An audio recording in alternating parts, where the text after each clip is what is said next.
She's crazy if you wouldn't play that early. Okay. Oh, good thing. I know. Good evening. Today is November 6th. The zoning board of appeals for the town of Buchanan will come to order. When we call your case, we ask that each presenter come up to the lectern. If you don't have a lectern, just come up to the front table. Identify yourself and the property in question. State your request to the board. And identify your hardship and the reasons for the request. Remember, your hardship cannot be financial in nature. It runs with the land and is peculiar to your property.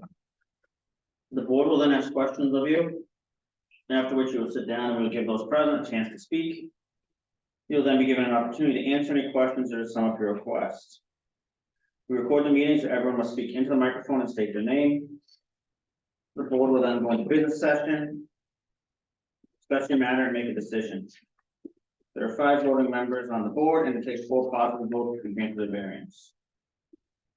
Christy Bonner is an alternate, she can be seated for the meeting today. Do I need to take attendance? Yes. Okay, Luke Captain, Present. Jessica Barton, Present. Cynthia Dole, Present. Rich Caratu, Present. Christy Bonner, Present. and Brittany Singer, absent. Okay, So, alright. I did that by myself. Okay. I am too. The first matter on the agenda tonight is continued, 194 Springwater Lane. Zoning variance upon application David J. Rucci, land for 2 Wayne Rucci, authorization for Robert Giantasio. Sorry if I mispronounced your name, Giantasio. Giantasio. Owners for variance sections 3.5.E.3 and 6.5.B.2 B to allow pool patio for 14.2 feet in lieu of the 25-foot side yard setback. To allow a retaining wall less than 10 feet from the side yard property line in the 1 acre zone at 194 Springwater Lane, map 24, block 241, lot 89.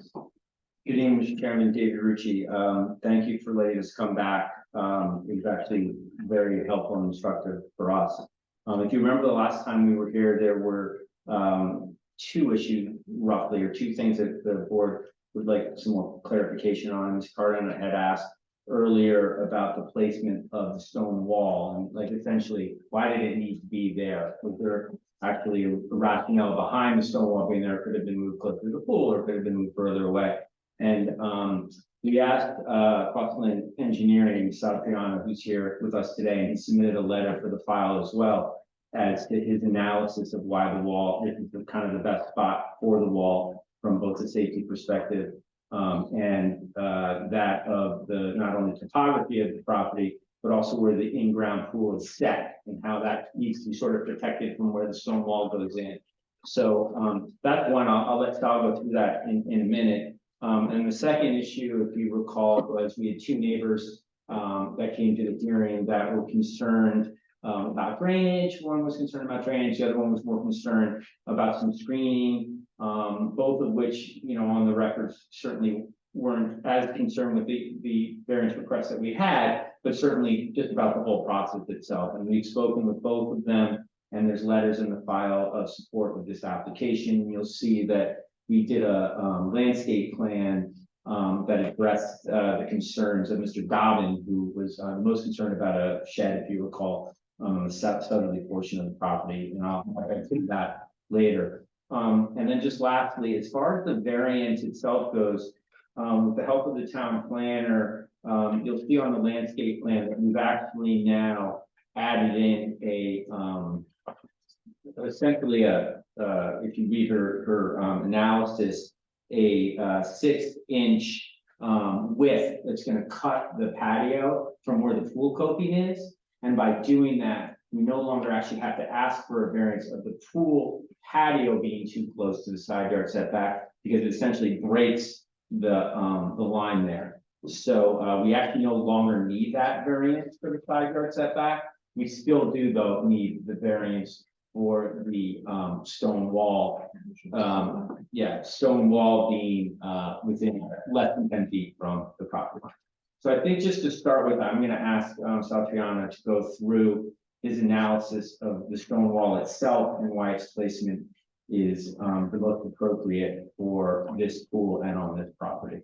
So if you could just kind of run through your letter, hit the high points, that would be great. Oh, ladies and gentlemen of the board, my name is Sal Triano, I'm the principal of Crossline Engineering, PLLC. We actually visited the site, and took a look at the configurations of the retaining wall, as well as the features that are uphill and directly adjacent to the property. I don't know if you folks have been out to the property itself. If you look at the property that's by this map off on this side, there's a grade change, it's pretty substantial grade change up to about 10.5 feet in height, with the retaining wall, one retaining wall for this property here, and a secondary one that's actually up higher. So you've got, sort of a cascading series of walls to the property line, which adds a good bit of surcharge. The positioning of the pool, along with the actual soils that are present, force really the stability of the entire slope and the wall configurations to be set back at about a 2-to-1 position from the excavated depth of the pool.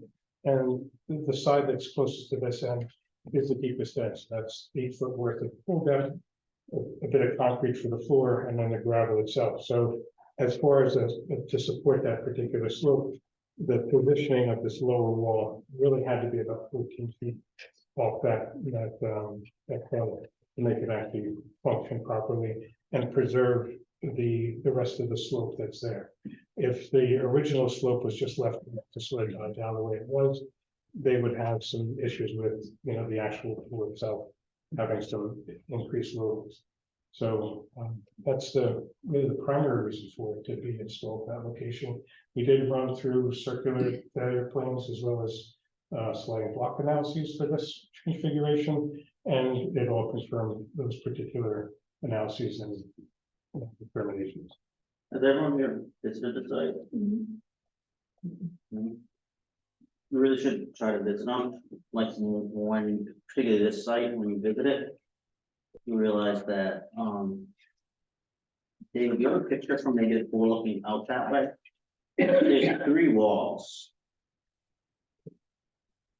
Photograph If I picture could- now. Yeah, we do have one, I think. There you go. Right here. Yeah. So you have 3 walls, you can't even see the 3rd wall, there's the bottom wall they're talking about. The 2nd wall, which is technically on the neighbor's property, and the 3rd wall behind those bushes there, the 2nd and 3rd walls taller than the 1st wall. Then there's the row of screening behind it, 2 other walls, the neighbor's walls, it's as screened as, you can't even see what's going on past those walls. And if you look at how this house is on a very, do you have a map of the whole property here? Topographic map, or maybe you see it here. This is the driveway, this house is on an extremely steep property Yeah, on a corner, it is a and unique. the only possibly moderately flat area is like this area where the patio is. I mean, I think it's a hard sell saying, that a pool's an extra use, but even if you didn't have the pool here, if you're gonna have any backyard at all, That's the way you get you it. need a retaining wall, you're still looking at a 30-foot. It's such an incredibly steep property, come here, and that carries right through to the front, it's like a 45. I don't know that, I Very think proper. we all just wanted the clarification on what you've provided, basically, just to ensure that we understood how to frame the hardship. Right. For the variance. We have a survey with topography showing the elevation changes and. Yeah, On the screen so they can have. Even right here, as soon as you walk here, it's starting to steep down. I think we're familiar with that, and that's something on the property. Well, then the- Even from last Oh, yeah. year. Kind of see how steep it is on the other side, and then And this kind of relates to the second proposal they have, where they're proposing to cut like There you go. a 6-inch panel between the patio stones and put in crushed stone or something there. Well, now that we're I don't not have- variance because of that, yeah. You would still, I think it would be reasonable to grant a variance, so they don't have to cut their patio, I mean, you're gonna have a 6-inch gap in your patio. Kind of bizarre, this is the only place they could have like a patio or a porch. There's nowhere else on the property you'd be able to put like a patio. So I mean, the idea they're gonna have like a usable patio here, Are seems they reasonable still to me. taking that variance? I don't know, what I'm saying though is. I wouldn't have a problem without that cut, I don't know. I mean, we provided a plan, if you look at the, the letter that we have from, Environmental Land Solutions, we did our landscape plan, which is what's in front of you. Today, we talked about what we looked at, and one was a screening issue, and the other was to, deal with the patio, so we wouldn't have to ask for a variance for that. So we have presented it, I mean, our variance request actually asks for it. But based on sort of the conversation we had last time to take it out, that's why we presented it, an alternative with the patio cutout. I mean, we would like to have it not do that if we didn't have to, but notwithstanding that, you know, we wouldn't want that to hold up any sort of variance request. So I guess, you know, we could leave it to the board if that's appropriate as to whether or not, you know, in the alternative, if that's something that the board did not wish for us to do, we wouldn't do it. And we go back to our first variance. If the board said, no, we think that there's no hardship that would allow that to happen, then we would go with the cutout. I just, this struck the part, I just wanted to clarify for the record, it's still continued. They didn't formally withdraw that portion of the variance request from. Correct. Okay, Right. no, I just, that's all I wanted to make It's sure. just an alternative plan for us, and that was actually, honestly, the town planner was very helpful with that and giving us not only that idea, but being supportive of that particular idea as well. I So, appreciate it, I'm just saying, from looking at this property. I mean, allowing someone to have like a patio that doesn't have a line across the middle of it, it's the only place you could possibly have a porch or patio on this property. Does not, it seems like a reasonably necessary use, and I think that the screening to the shed. While it wasn't a part of this problem, it is a concern your neighbors had before, that and the drainage, and I guess the drainage issue has been addressed, David, or what happened there? yeah, so, based on this letter, the drainage has not changed to a certain extent. We haven't done anything that has necessarily lessened that drainage. But Mr. Dobbin looked at these plans, went through, we gave him an alternative as to, he was, I think, more concerned with the screening than the drainage. This is Mr. Dobbin down by the. I thought it was great. Both concerns. Yeah. It was the other person, the Caputos, who were concerned about drainage. They didn't know whether they had a drainage problem. No, but Dobbin did, because he said it was coming down to his house. Yeah, he and did. so what we've done is we're gonna plant trees in there rather than just putting up the ivy on the wall. I don't know whether she opines as to whether that will help drainage or not help drainage. The drainage has been happening to Mr. Dobbin for a long time. It's not, has nothing to do with like the pool itself that's been constructed. And he has written a letter of support to us indicating that he's fine with our plans and he's appreciative of the screening that we're adding in. So, you know, we're not putting cold tech systems or anything like that down there. No, we have not used that, nor did Mr. Dobbin actually ask us for that. I think, as he said, yes, he talked about the drainage when he was here. I think he believes that that is not necessarily because of this pool situation. It's been something that's happening for a long period of time. But he was much more concerned about the screening of that. I could build a new one second, so Yeah. there is a contact system on the property that was required when we initially submitted our into the planning and zoning, so that's been installed, that's been signed off, and that's been all blessed, so there is means of drainage off my patio on my property, but again, as David said, we got the letters for everything, and I think the trees that we planted will help. I mean, it'll take some water. But, you know, looking at the elevations of the properties next door, you know, Caputo is higher than us, and then we're like in the middle, and then Dobbin's like down here, so it's kind of like, I don't know how to, I mean, it's like, maybe it's both, but it's really, it's just that whole corner of New Kings is really, it's funky. It's really funky. So I'm like in the middle, Caputo's here, and then Dobbin's down here. And then Caputo's got a huge drop off between him and Dobbin, tremendous. I don't have much more to add unless there's any questions from the board. Is there anyone on, there's a person on the screen, are you, for this application? It's not. No, anyone for this application or against this application? Mr. Triano would just like to say one thing. Yeah, just one quick thing regarding the patio, if the board does, elect to allow that variance to proceed.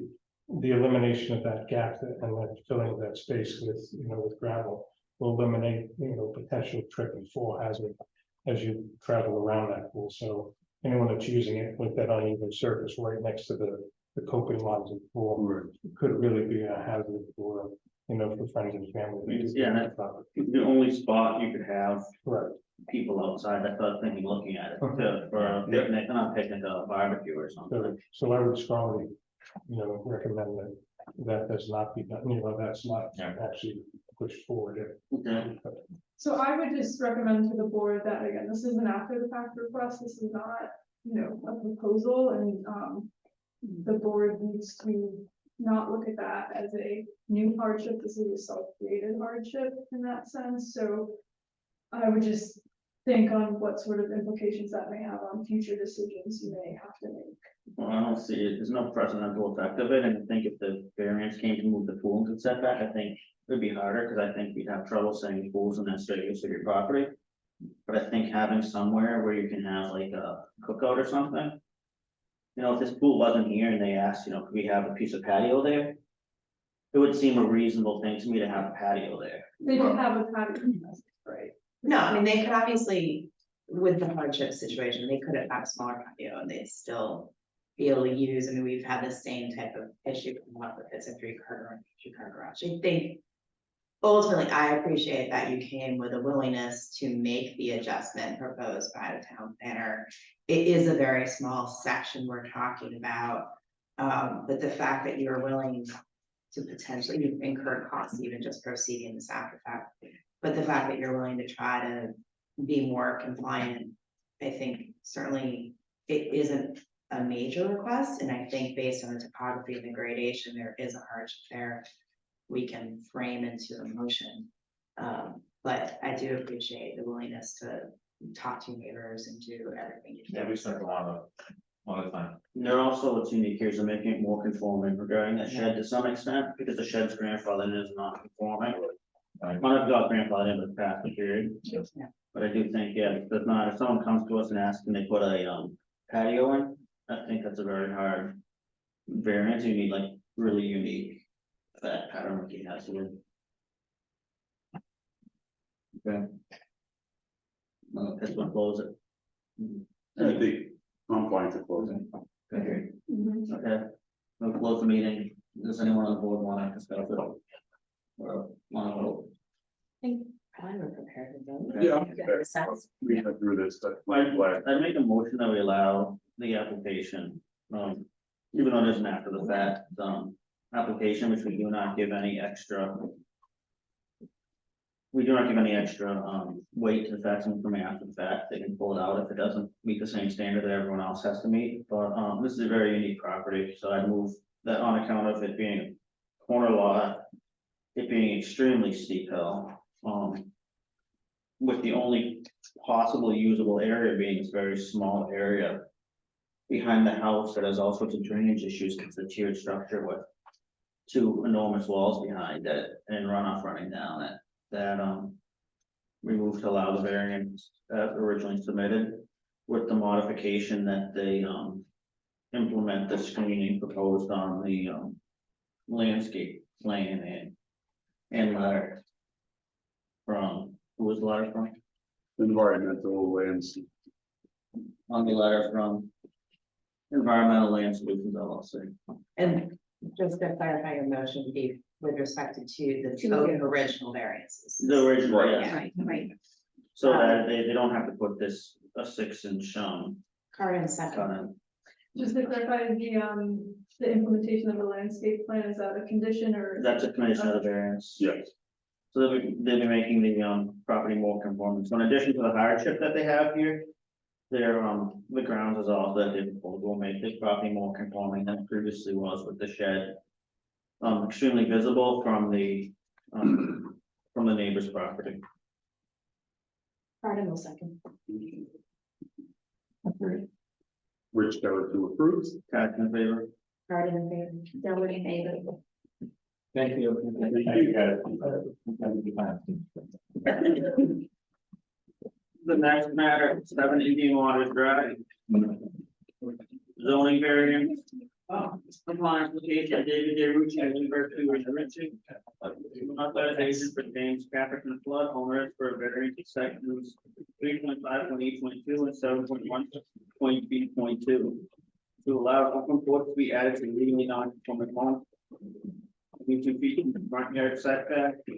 In lieu of 45 feet in the 2 acre zone at 7 Indian Waters Drive. Map 31, block 11, lot 826 and 334 acres. Let me, form or something. Sarah, did you get that proof of mailing it? Yeah.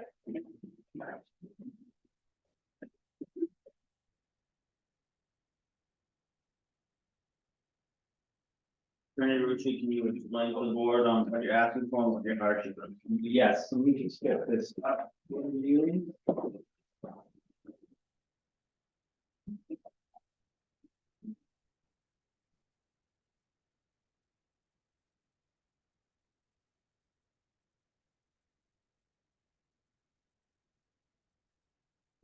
Sure, it's not coming up, I just did it.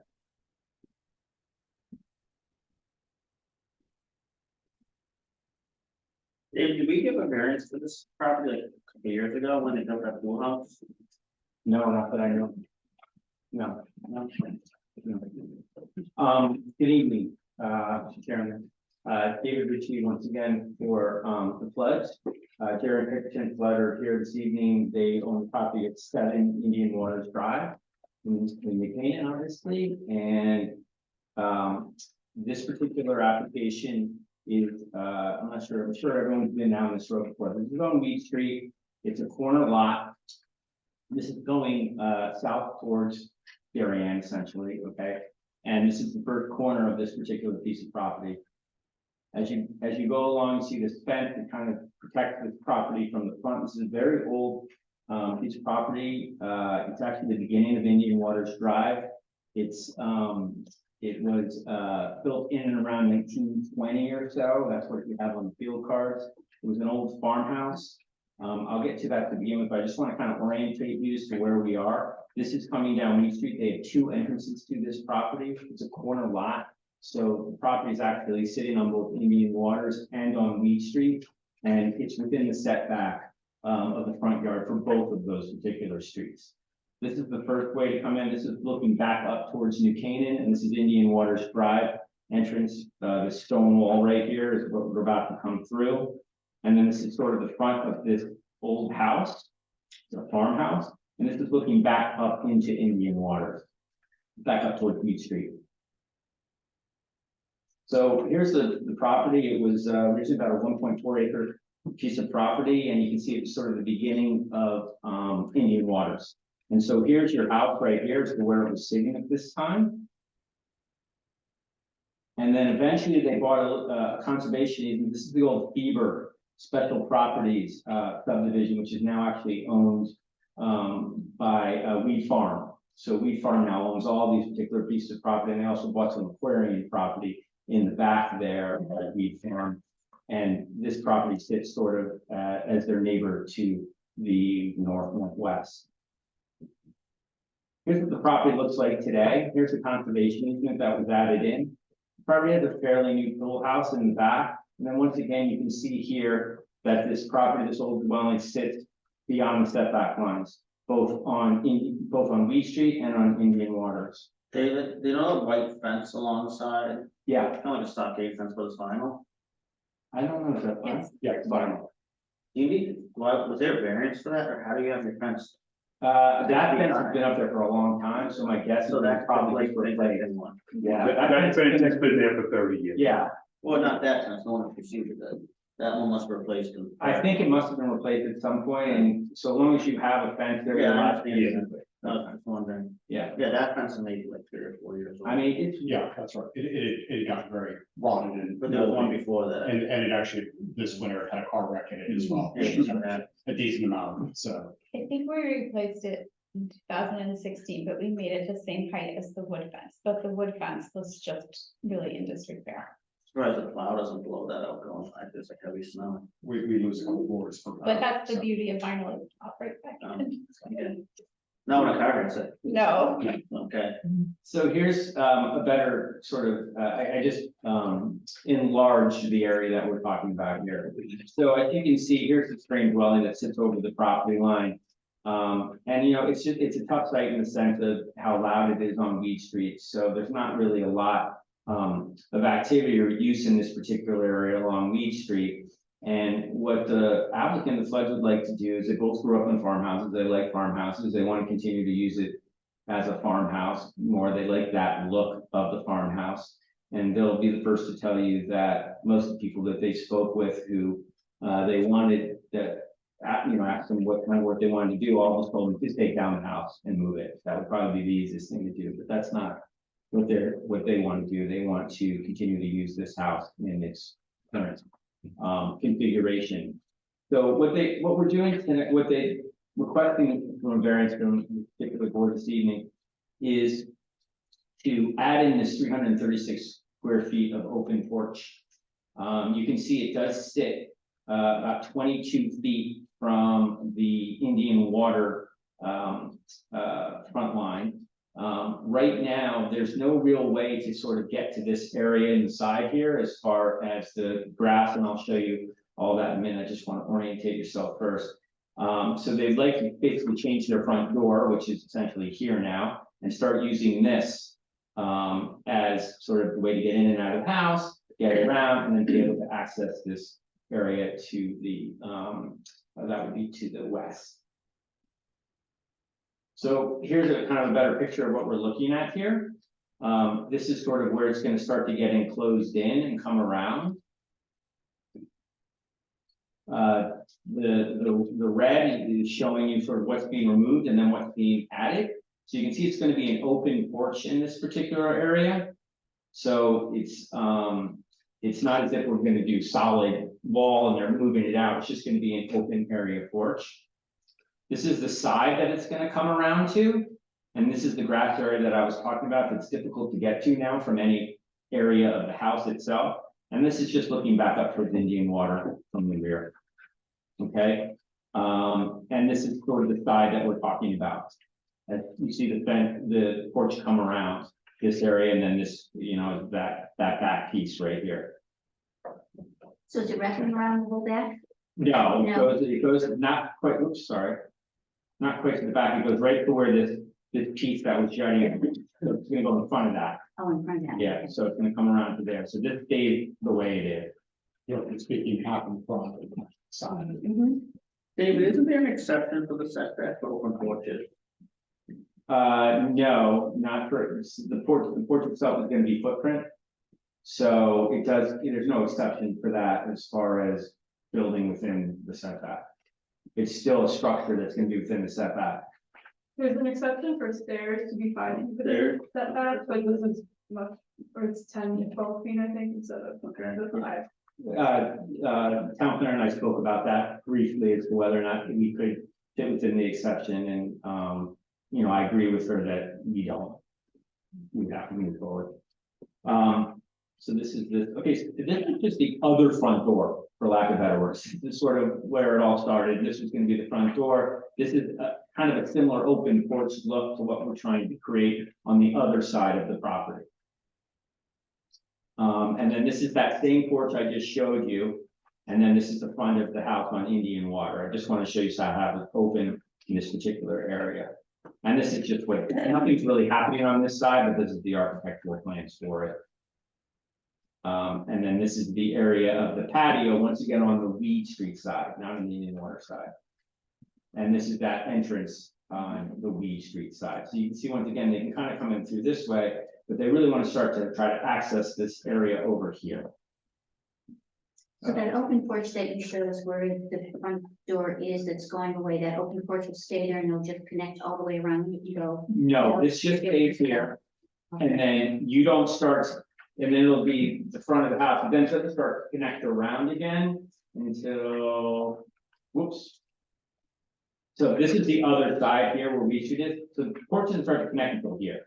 Okay. So it doesn't go all the way around like that, it's just connecting from here over. Which had a matter before on a porch, it was an issue about like the code of open it up from special exception. Then we come towards covered. So it's covered exception, not the setback.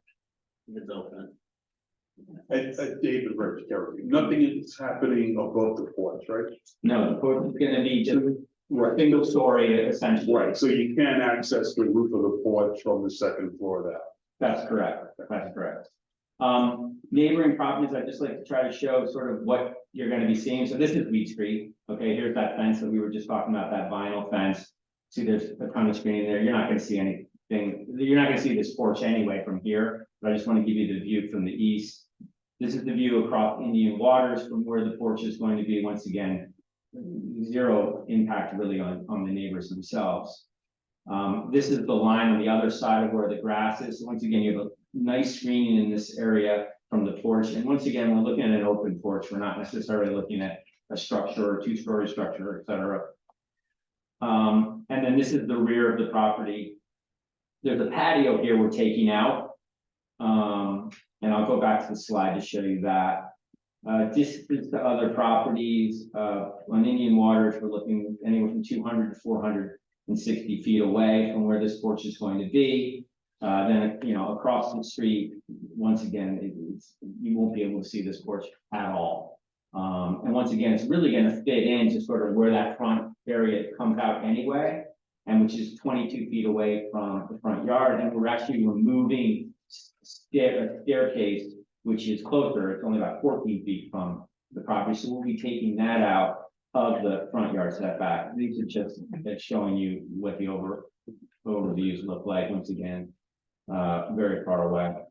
But to get back to the project itself.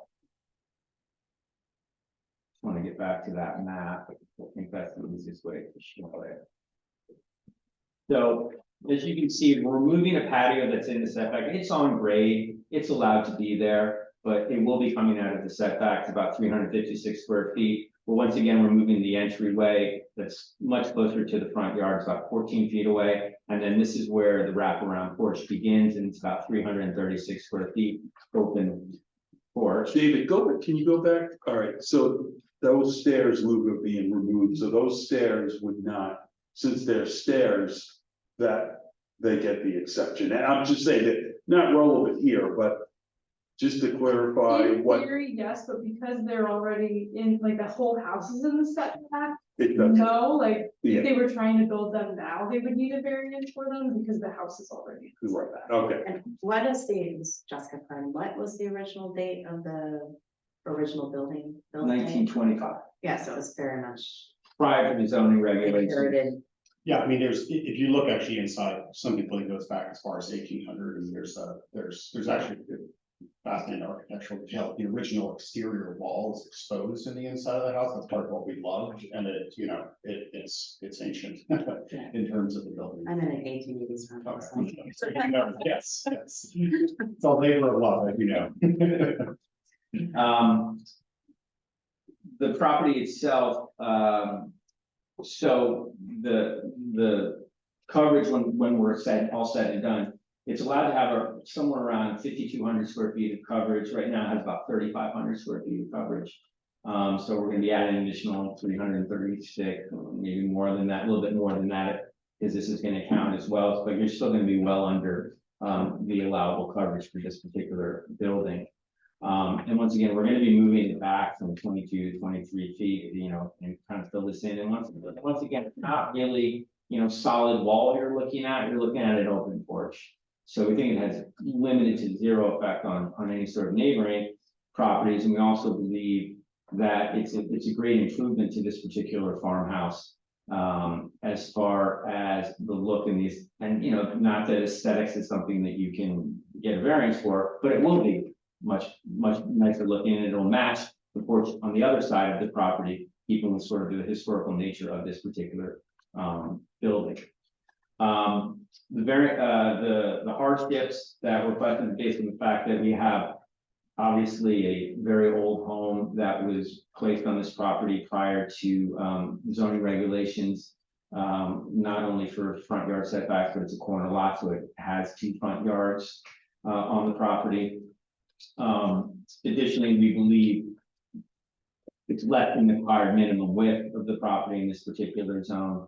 And we also believe that, the fact that it's a legally non-conforming structure at this particular time, adding to this open porch area, is certainly a reasonable use of the property, and we think it's consistent with the porch on the other side of the property. We also have a lot of noise coming from Weed Street, so really, the area that they can enjoy the most on their property is the side that's away from Weed Street, the quiet side of Indian Waters Drive.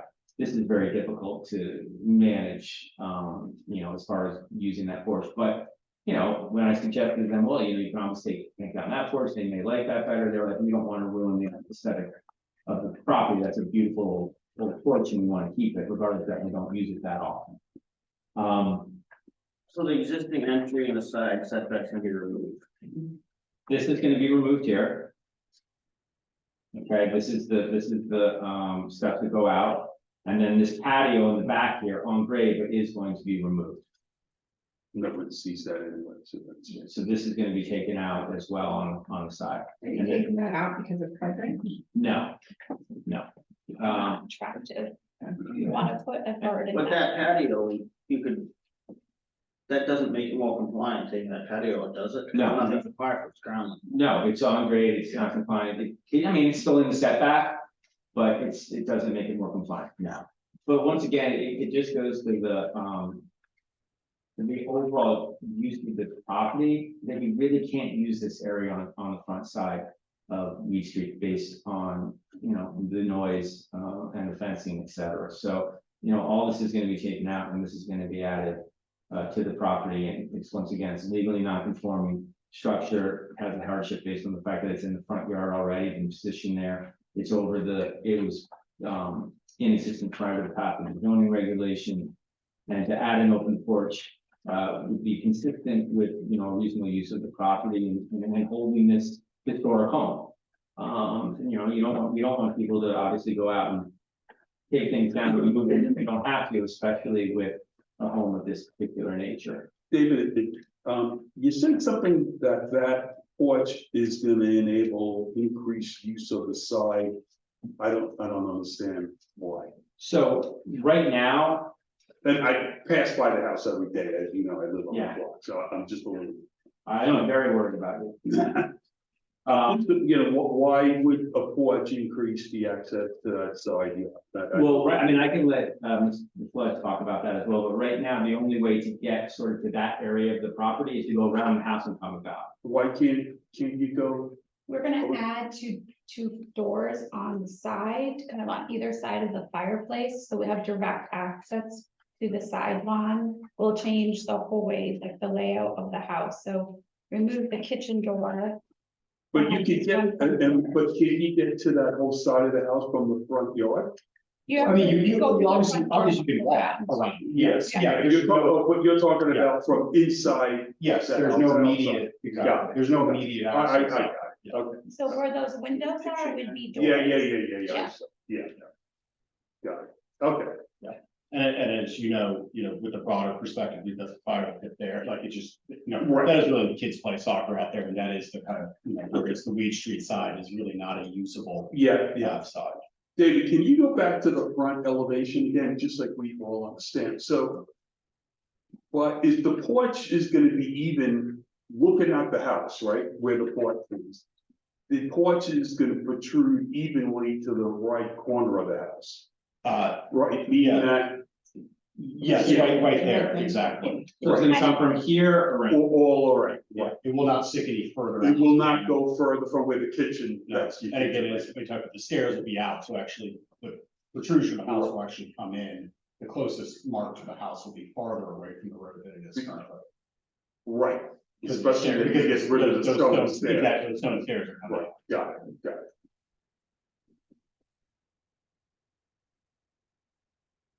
Did you receive any comments from the neighbors? I can let I talked to one neighbor who was perfectly fine with it, that was the person who owned the farm. I spoke with him directly and he had no issue with it, was supportive of it, I mean, he's not gonna see this area anyway. But I know, like, Did you speak across the street? Yeah, so we spoke with So. the four closest neighbors, so Charles, who's supportive, Mary, Who's, the McPartland's, everyone's been very positive about the concept and idea, so. so, but just to be sure, Charles, we've spoken with, Mary, we've spoken with, who's right next door. Right, Is the the- Charles Van Lee, they own the pond, right, they would be most affected, I would, by looking at it. Exactly, then Mary, who's on the side of our house, we're Right. supportive. The Holsteins, as we said, behind us, to the degree that there is an intervening property there, our conservation property. But they were supportive, and then directly across Reed is the McPartland. McPartland's, and they're supportive as well. Okay. So the four that are, if you will, immediately adjacent to the property, we've all spoken with their support. Attorney Rucci. Obviously, the starting point for our jurisdiction is you need a hardship, which means either there's no reasonable use of the property or an exceptional difficulty. How's the porch required? We're not asking for it to be required, what we're asking for is that the porch be allowed to be put on the property based on the fact that you have a historic structure on the property. We're trying to keep the historic structure in its same condition or with the same use that any property could be used. Any house that was put into the setback could be used the same way. I mean, I think you have unique things in that, the whole house is in the setback essentially. One side of it you can't really use is so close to Weed Street and so on the Lazy.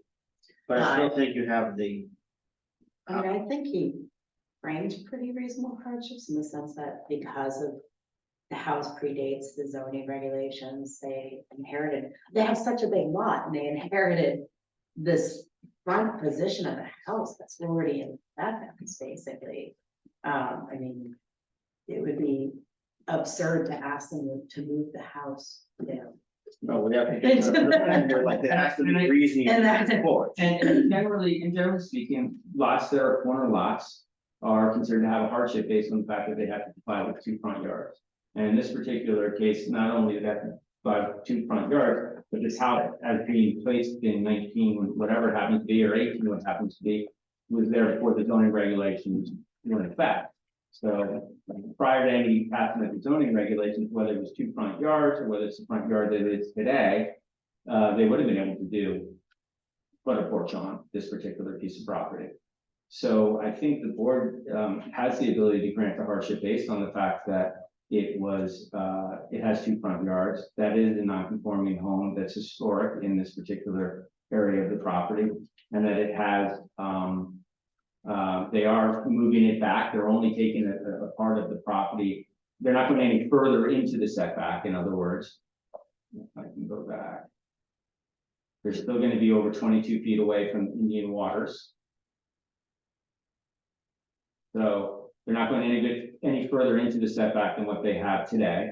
They're going to actually be a tiny bit further away here from 22 feet, 14 feet. So they are removing something that is within the setback itself, albeit legally allowed to be there, but still being taken out. I think that's your best, I mean, to me, I feel with the porch coming out, it's your strongest legal ground. they're actually Then you're making it more, less less, non-compliance. yeah, that's, I mean, By the steps. no, by the porch on the entry Oh. will be removed. Yeah, Because they're moving from 14.9 feet from the setback to 22 feet. I mean, that's 8 feet, that's significant when you're that close to the line.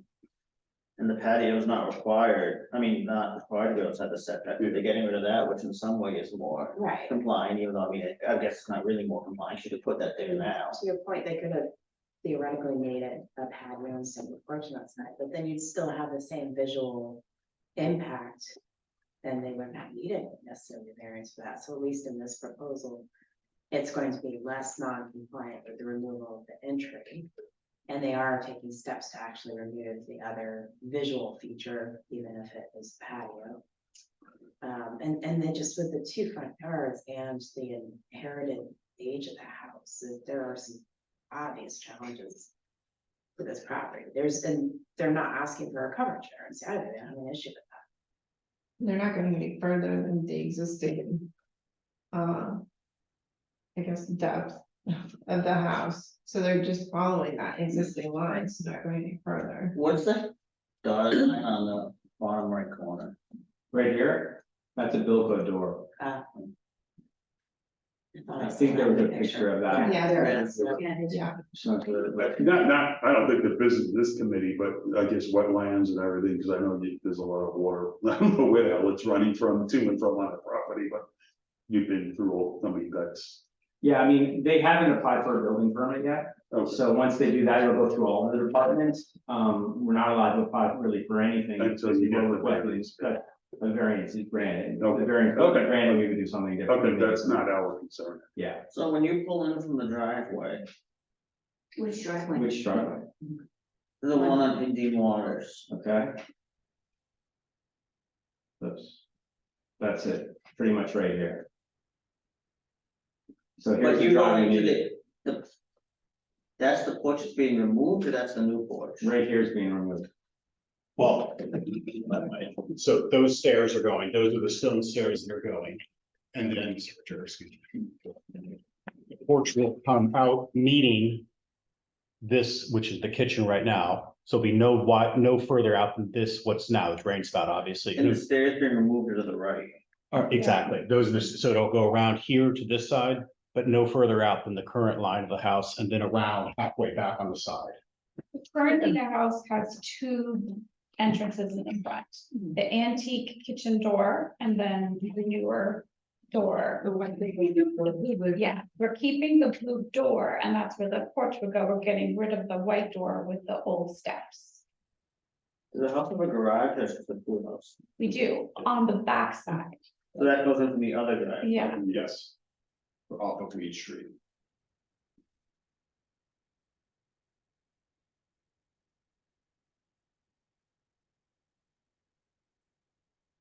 That's coming from Weed Street, here's your garage, here's that back area, and the porch would be in front of this. And then here's that other open porch that sits in front of Weed Street. And this is the patio here that's going to be removed, if you can see where that, on the other side of this, chimney. Here's the patio on the other side of the chimney. What side of the property is on Reed Street? The easterly or? That would be the easterly side, yes. This is what it looks like from that porch. You can see it's got some screening here, it's got a stone wall, and it's got the white fence that was shown in the beginning.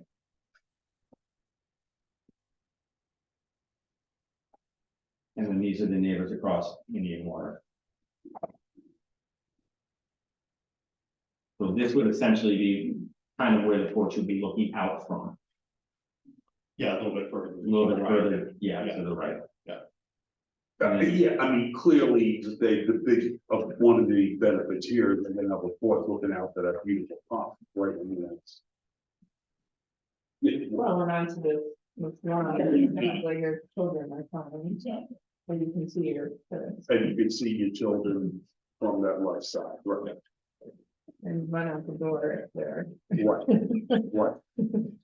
Completely injured. So, we have boys, so Yeah. there's always something. a lot of trips in the orthopedist. And actually, it is mentioned in here, both the hardships about the fact that not only is the corner lot subject to 2 front yards, but also the fact that we are taking out a portion of the staircase and moving it back from 4 feet to 22 feet. So that was one of the hardship requests within the application itself, as well as allowing creative path and prior to passing the zoning regulations of making it legally non-conforming. Presumably, if the board were to approve the variance, if they wanted to ever seek to try to convert or enclose the porch, they'd have to seek another variance. It wouldn't be a porch then. If you Right. approve a porch, the porch No, I has to be open, Right, I just didn't know if they had to put any other conditions if we. and then we just approve the porch, right? Because the porch is a defined term. So It it is, gets a little complicated there because, you need to grant a variance for the expansion of non-conforming structures, but not the intensification. And so it's, yeah, it is, is finishing it intensification or expansion? So to cover yourself, I would recommend just clarifying that it's to expand the porch to 22 feet. Because off the top of my head, I can't give you a definitive answer if that's expansion or intensification. You just say like an open porch. Yeah,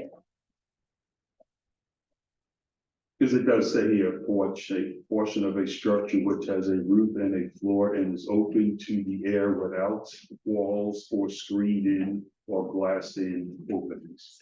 yeah, so that's the definition of a porch, but again, if they were to cover, if they were to cover it and finish it, is that an expansion or an intensification?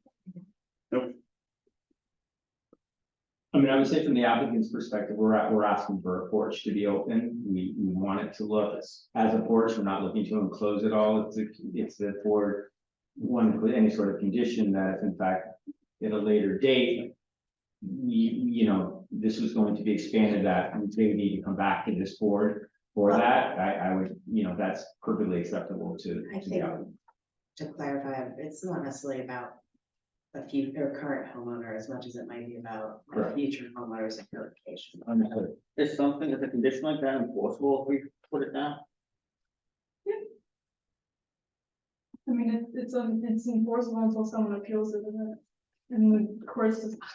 Well, it's also, I mean, it's as per our plans. It's very first. So if it's as per the plan for the variance request, then it's certainly enforceable. And if you had to come back and change it, we'd have to come back and ask.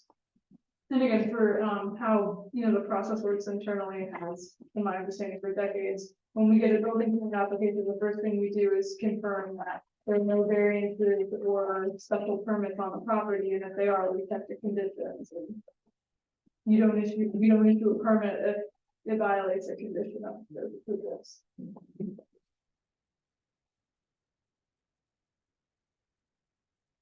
David, just out of curiosity, when you did the searches for did the road come up as a separate? It did not come up as As providing notice.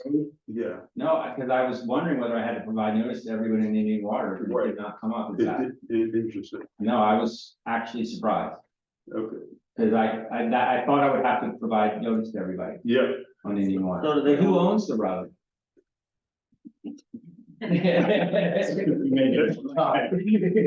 Because that's. Well, in theory, the road wasn't owned by anyone, but the road now is owned, I believe it's owned by Indian Waters Drive Association, which is a non-for-profit organization. I think the road, that organization did acquire some rights that the original builder had 2 years ago. So I think it's owned by Indian Waters Drive Association. Because that did not come up It as did not somebody I come had to notice, Okay. because I thought about it. Yep, yep, I mean, I know the road well. No, that's- okay. yeah. Is there anyone here for or against this application? Anything else the applicant wants to say? No, thank you. Move into business session. Anyone have any There comments? is, someone just. Oh, you raised their hands?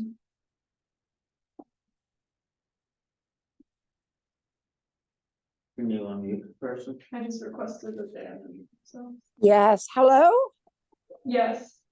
Yes, this is Terry Spring. I don't know if I'm breaking in because the audio is very bad. It's sort of fractured, so I'm not sure I'm breaking in at the right time. I had a comment about the property on Valley Road. That's the next application. That's the next application. Okay, please call on me. Thank you very much. Bye-bye.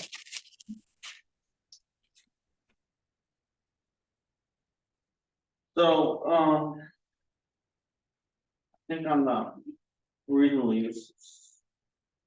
Not the easiest position, but they're making it more compliant. I mean, they're moving from 14 feet to 22 feet, which is a significant. I mean, it does seem like a significant increase in the, setback Yeah. to the porch.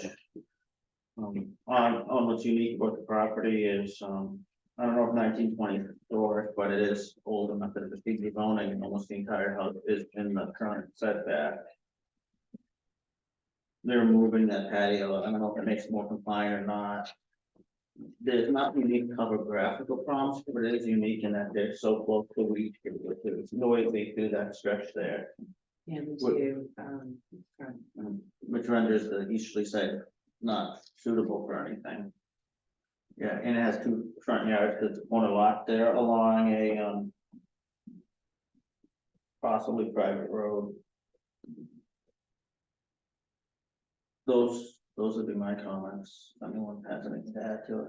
No, I think that seems well stated as to what the challenges are. I appreciate the effort to make it less non-compliant with removal of the section.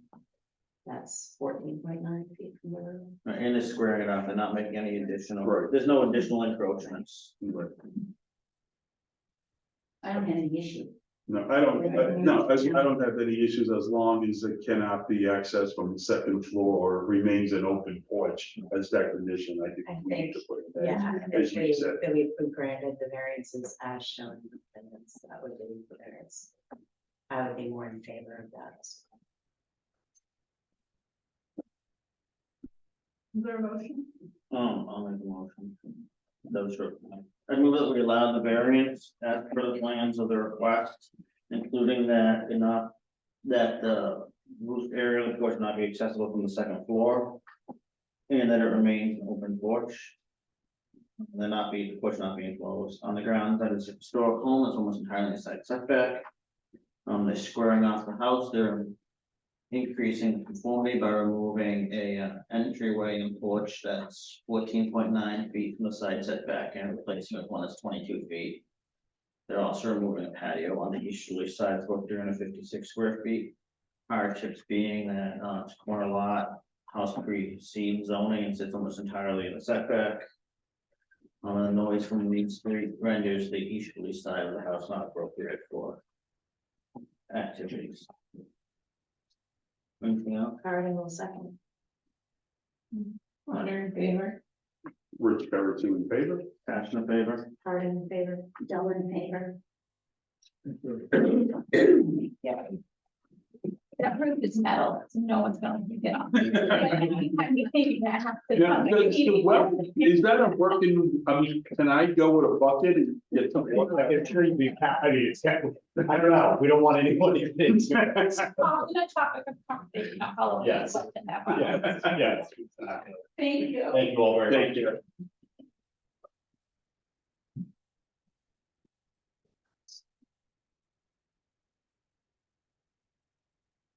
Don't need a break here at all. Let's go. That's one I have. First. The next application being 879 Valley Road. That was on here before, did they drop off that? No, she's still here. Okay. Her video just not on. 879 Valley Road zoning Okay, variance. so look into that. Oh. box. You don't have to You have just to- plug it in. You can look into the floor here.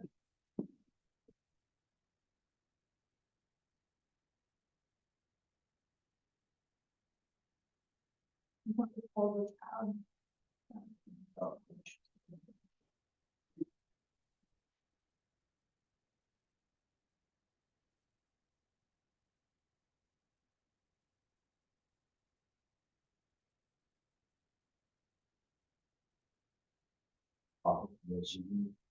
Yeah, the Zoom is not on the agenda.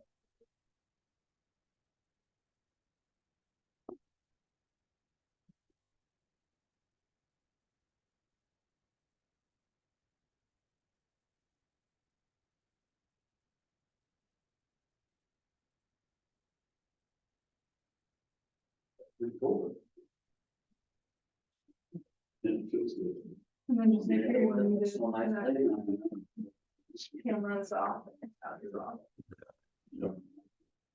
What's the plan? I just never know. Yeah. Yeah. Your office is in Steve. Must one. That was what. Yeah, this is Bridgeport, but I don't go, I go usually in Westport.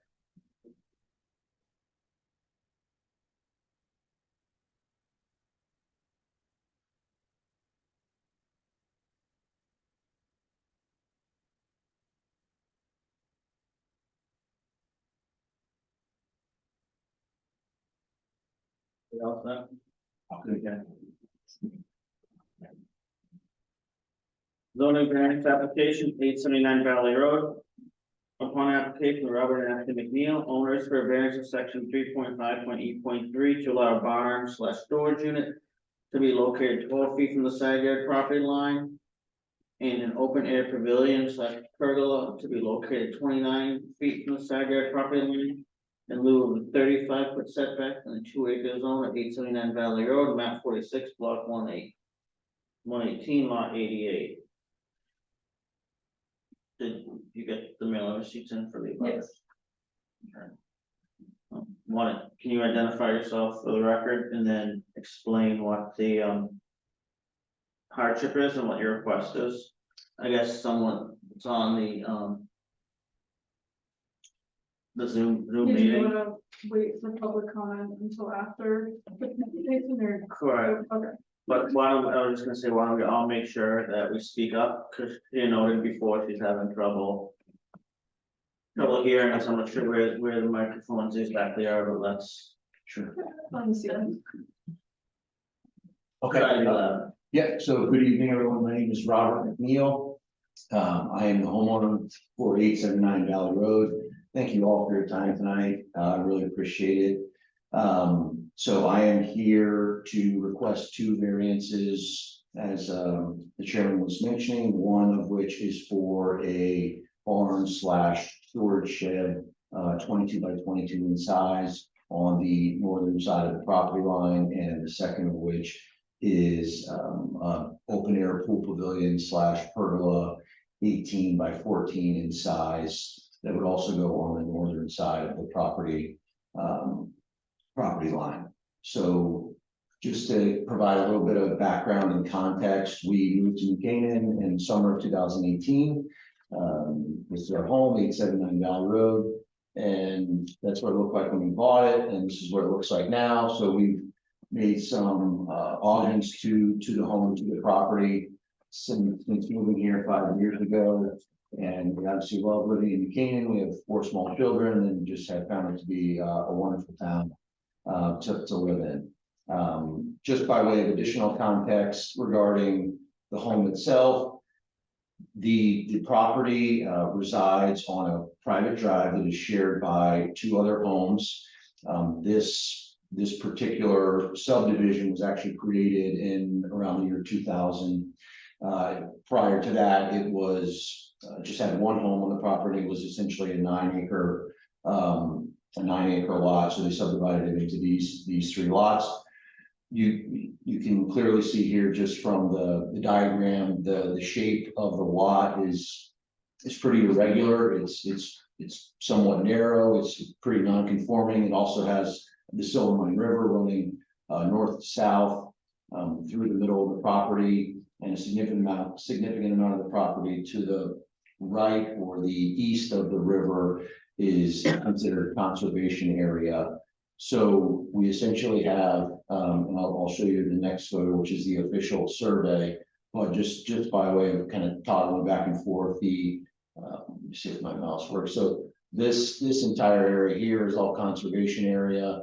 Obviously with the Silvermine River here, this is all considered wetlands, and it's flanked obviously by wetlands setbacks. Here's our pool. There's the residence, which again resides right on or very close to what would be the southern property line border. And then this area essentially from here out towards Valley Road is considered an access area. So that's roughly half of an acre. They have it illustrated on the survey. And again, just looking at the conservation area itself and the Silvermine River and the wetlands, that totals roughly a little over 2 acres just within the conservation area and all of the wetlands. And then to add on to that, you have another at least half acre of access. So the property itself is 3.73 acres, but at least 2.5 of that is essentially unbuildable, either through easements, conservation, wetlands, access area. And just to provide a bit more context that the town planner was kind enough to offer, this is considered the 225-foot diameter width requirement for for the 2 acre zone which we reside within. Obviously, our property is significantly larger than that, but as mentioned, a significant amount of our 3.73 acres is unusable due to significant amount of conservation area, wetlands, the river, access area, and also, as I learned, within this 225-foot diameter, it obviously has to envelop the home itself, the residence, but also the septic, the leaching fields. Essentially, everything has to sit within that. So the lot itself, as you can see from the property lines on the north and south, the 225-foot diameter does fit within it, but barely so. And the lot is quite narrow, especially within the area where the residence itself resides. And so we looked at a lot of different possibilities as to where we could potentially put a couple of different structures. And we arrived at these, and we had a lot of preliminary conversations with the town planner about, what may be a good proposal to put forth and to, clearly illustrate the needs that we were looking to fill here. And so we started with a couple of different sizes.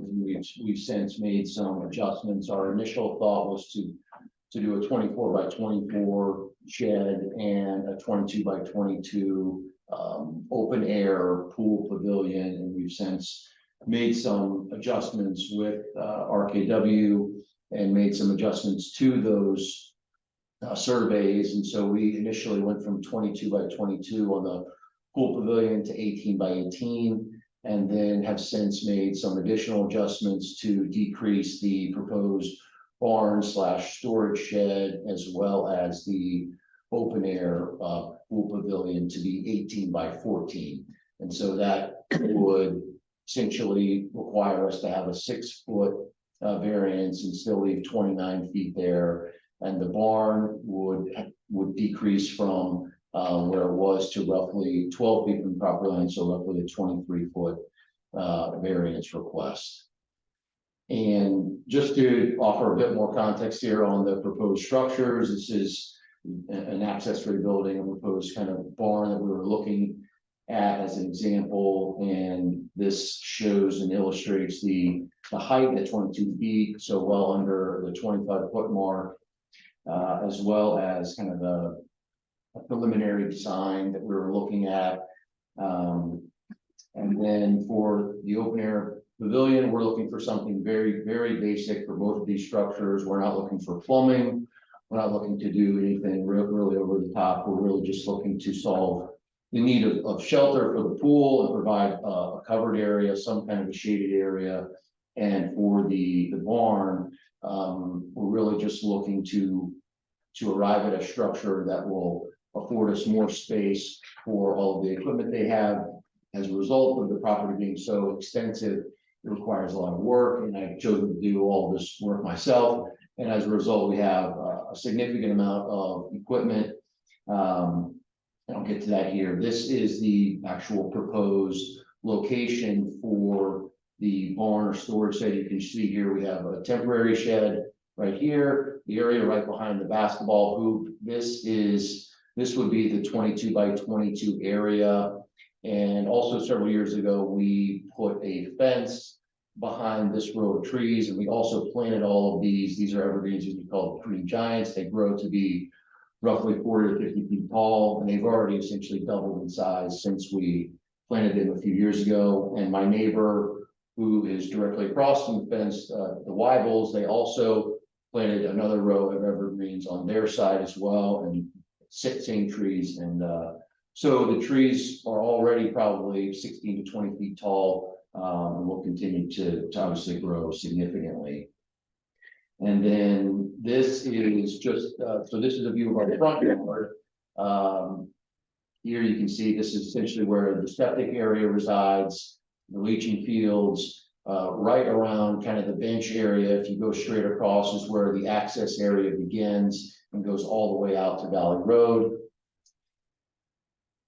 And this is just an example of one of our garage bays, again, just all the equipment that we have and the fact that we're not able to fully utilize our garage. And that was kind of the impetus behind the initial request, was to try to create something that doesn't need to be a two-car garage. It just needs to be a larger storage space than, this temporary shed that we have now, which is full, as well as obviously eating up a significant amount of our garage space with just all of the equipment that we have. And then this is the proposed area at the north end of the pool. You can kind of see the pool and the pool cover there. We have some temporary, we have some umbrellas there that we've used, and again, this would be the proposed location for the open air pavilion. And this would be to the east side, so just moving to the right. The pool's just over here to the left, and you have the Silvermine River essentially right after the grass stops there. It slopes down pretty significantly, and that's where the Silvermine River begins. And finally, this is the backyard now to the southern facing side, and this, you can kind of see it here, but where the rock is, that really begins to slope down, and this area gets really saturated when we get some significant rain. And this is also on the survey. This is part of the, I think, 50 or 100-year flood line, and we also have obviously wetland setbacks there as well. So that's just high level. I'll stop there for a minute.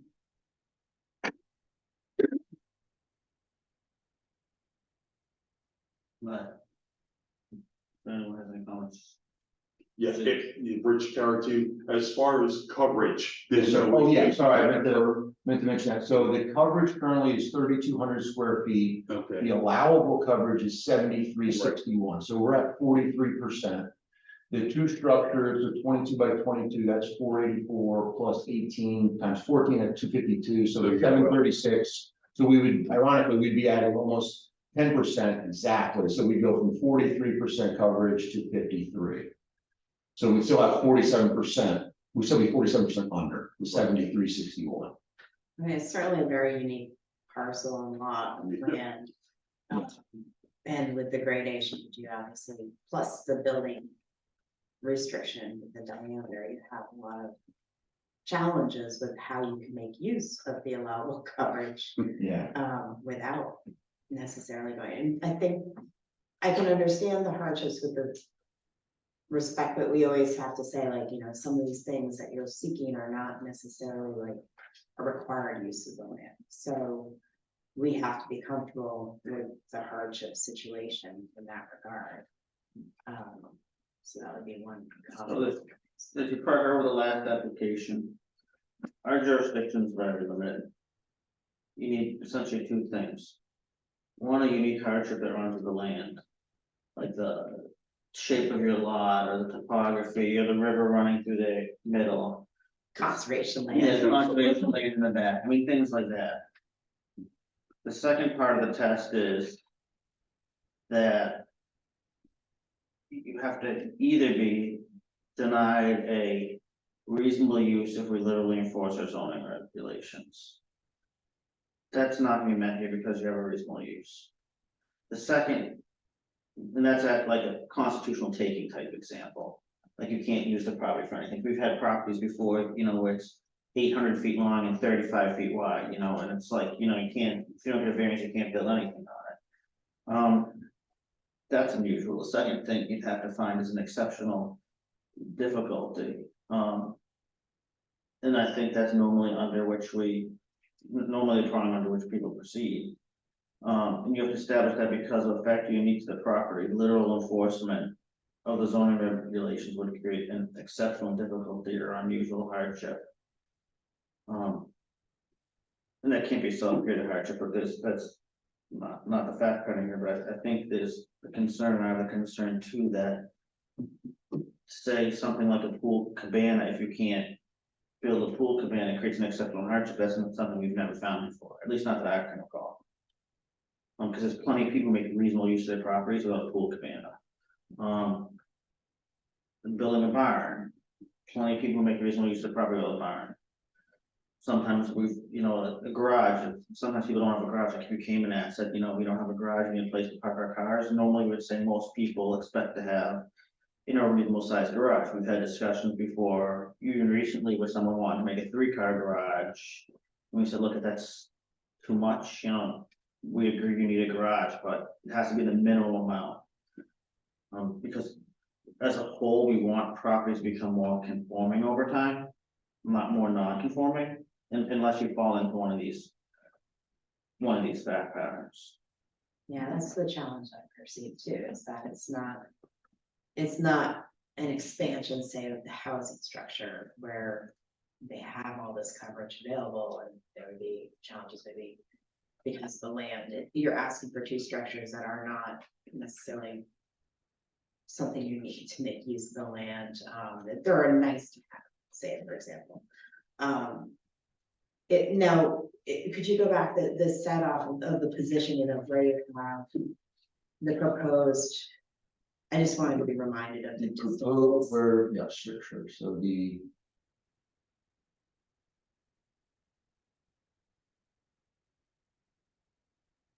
This is. No, I think I wanted to actually see the architectural design. Oh, sure. Highlighted, sorry. So maybe this one? I think the survey- Prior, yeah, the survey. Were there other locations you had looked at that would be maybe Here. less of a variance with respect to the barn placement, on the property? I don't know what had been discussed with the town planner. Yeah, I mean, essentially in looking at the, again, the 225-foot diameter. This is the only location that we arrived at that's even considerably possible because you have like the septic. You know, you have the house right here. This is all septic leaching field here, so this is all unusable. This is all wetlands down here. This is, you know, driveway. This is the Where's home wetlands line? right here. Yeah. Right there, that's the 50-foot, Why and can't then, you build it behind the house, between the house and that wetlands line?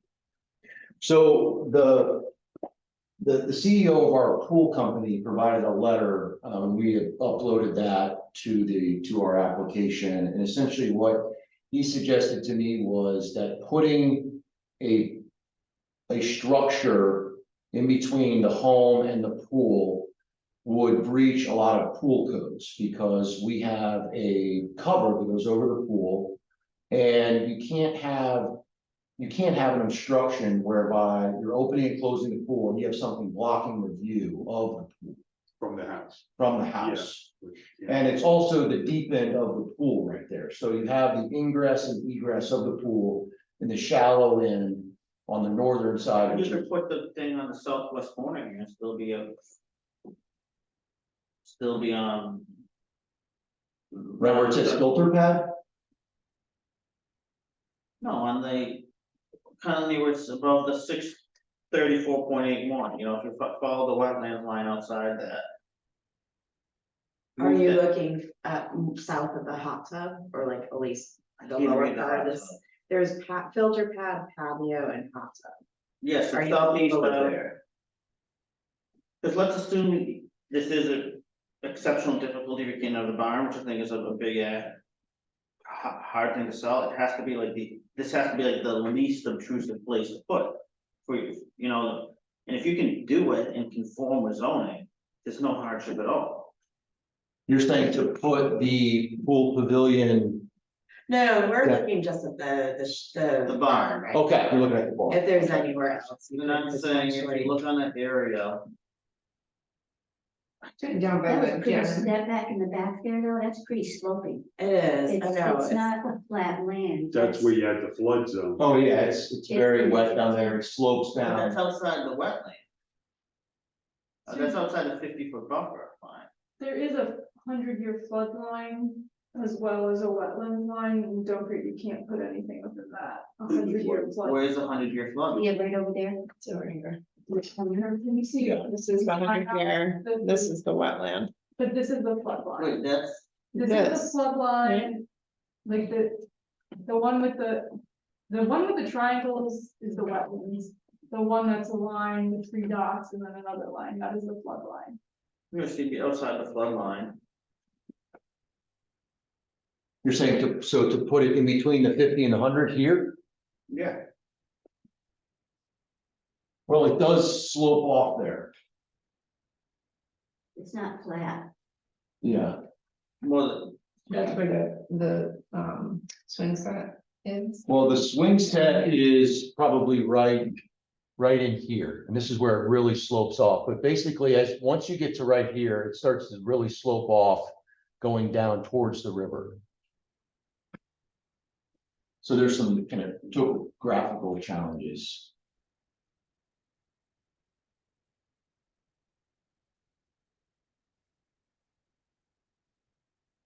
There's obviously a lot of challenges with the lot, but I think. I think if we saw a slightly smaller proposal. I don't even know if it's a small proposal, but It might not, but I definitely agree with you, like a 9-foot. Like clearance there between the proposed. We did shrink it, we made Oh, some. I'm sure you have, You know, but there provides. Just to clarify. it's 12 now, so it's 22 by 22 on the current proposal, which is here. Okay, I just am having trouble seeing that this is an exceptional difficulty that falls in our jurisdiction. I mean, there's just like like if it's something common to your neighborhood, maybe like if everyone has one, then you can't. Like if you does nothing where someone says, you know, every single person, we've seen people say before, they're showing air cushions, every single one of these houses in our neighborhood has this. Mhm. And we can't because of, you know, the river through our lot and things like that, then again, we can say it's, you know. I think It's not here if you don't, but Yeah, I think if we obviously have a very non-conforming lot, it's very narrow. If we had a more traditional lot, we wouldn't be here because we probably have plenty of width and I'd be able to put it there. Most lots are more traditionally square, rectangular in nature. Obviously ours is not at all. And so we do have some challenges with respect to, you know, proposed locations that we could look at. Now, you know, one other comment our CEO of the pool company did say is that he services a lot of the towns around here, and that roughly 60 to 75% of the pools that they service have some kind of a covered area, whether it be a fancy pool house or a basic, you know, pool. yeah, we probably wouldn't give it, we'd be very reluctant to give a variance for a pool. In and of itself, you know, we come back to, you know, is that an exceptional difficulty if you couldn't have a pool? Like if you came to us and we want to build this pool, that's again a hard ask. You know, it's not like a more typical types of things we see, like garages, I'm trying to think of other things that come up, like a porch. If someone's gonna like expand your house, maybe depending on if it's, you know, the scope of it and things like that, but. Yeah, we It's have. not unusual for us to see some proposing. Mhm. we're not. Two whole unsympathetic buildings, with two whole the buildings. Situation with you have with your lot, it's just a matter of. The challenge being with these are atypical structures that we'd usually be able to. We're less likely able to justify them as being required in reasonable use of your land. So it's more just trying to frame it for the legal compliance that we have to consider. Mhm. And this has to be the most conforming way you could do it, like I think you'd have to establish, like if you came in and. Set our septic systems over in the back, we couldn't do it there, that might help you explain why this is like the only spot you can do it, but that still doesn't necessarily get you to the point. Where this is a, you know, exceptional difficulty if you can't build it, like when you bought your house, you knew what the zoning was. Correct. Can I interact with the neighbor at this point? No, No. once he's done, then the Okay. neighbors get to speak. The people for it get to speak, the people against it get to speak, Okay. then you can come back up and say it again, and you can say it, and, but we try to let them present the whole thing Yeah. first. We have received a letter from my neighbor who lives directly across from the Weibels, and they provided a letter of endorsement, which we submitted also, and they're in full support of the proposed plans, and so that's something I wanted to at least mention as well. And we have again decreased the size of the proposed both structures, obviously the pool patio or the pool pavilion, so the variance would only be 6 feet based on how we decrease the size. Rich Carrington, I'm less sympathetic to the patio cover, because you have umbrellas and everything else walking around. I'm more sympathetic to the storage area. You know, just given the size of the property. With the river going through it and, you know, the wetlands, the flood line. You know, he's got the conservatory in the back. Which he's carrying, right, so that all does good for the environment, the property is serving the environment very well. Right, so I think, in my view. That's all a tremendous hardship. And, you know, to ask for some proposed storage. Given that the property is contributing to the environment. And the hardships that the property has, I'm more sympathetic personally Well, I mean, to storage. I understand what you're saying, and I am sympathetic to the issues with it, particularly when they have that much coverage available. But I look at it as the proposed barn, even if it was reduced from an original hope for of 24 by 24, is at 22 by 22. This is not unlike a situation where someone asks for a 2-car garage and you say, can you come back with a 2-car? Right. They could certainly propose a smaller barn structure that would be, you know, require less of a variance, or like you said, maybe more of a akin to a smaller sheds, you know, and still solve some of that storage issue. I agree as far as the patio, that's a harder one for me to justify when they have, but perhaps they could also come back with a proposal where it's not, they would need even less of a variance, and that might be something, you know, because I can see your driveway runs to where it says board fence, that there's to me even a feasibility that you could move the barn into some of that driveway without necessarily impacting the egress and ingress in and out of the garage structure there. You're saying move it easterly? Move it, I guess, whatever is down on the screen. But would that interfere with the area they pull out of their garage? I don't know, I mean, I have a would tight, recommend that, because Robert and I had multiple conversations before this became an application, and I did suggest that before this became a formal application, and he did state that the garage turning around would be. The way Yeah, it's that's- currently appointed, we have to conduct a 3-point turn just to Yeah. get in. As it currently sits, I completely agree with you. In theory, yeah, you just move it south and then the 12-foot becomes 18-foot. But where's the you have a shed on your driveway now, don't you? We do, so Where's yeah, the shed on your driveway? it's directly south of where the barn So is. you have it south, because you're gonna get rid of your shed there, so couldn't you go where your shed is and not make your turning any worse? The shed is very substantially smaller than. Yeah. I know, I'm saying if It's the an area of 8 by the 10. driveway that's taken up by your shed. Oh, you're saying that's only on the easterly part of it? Right, it's only 8 feet, so we're talking about, That's what you're saying. projecting out 22 feet, so The opposite, yeah. Can you go back to like your second slide, Sure. all the way at the beginning? I just wanna make sure. Uh, No, where the position of the house was on the property, yeah, now, it's right to the right, I mean, why is it positioned? Just like I could get perspective, like the house is sort of on the right. Again, is that the south? That's south. Yeah, On the bottom. why was the house originally positioned right along the edge? You gotta ask Bill Fever that. I don't So it's not that close to the setback line, so this GIS isn't always Yeah. accurate, so the house meets setback. It's 42.9 feet, so. Okay. That's it, this is just the GIS, Yeah, okay, not a survey. Yeah, but it is very close, so. yeah. but it's affected this, it's affected the positioning of where he has to put stuff. I mean, I Like, why couldn't he center that? I mean, the house in theory, could it have been centered, or would well, I'm just trying to. I mean, it should have, but, you know, again, this is a legal law that was approved by the planning and zoning commission, whether it should have been or not, I don't know. Well, I think at the time, right, so this was one house, they subdivided it into 3 lots. I think it's fair to say the other 2 lots, and Irene and I have talked about this, the other 2 lots.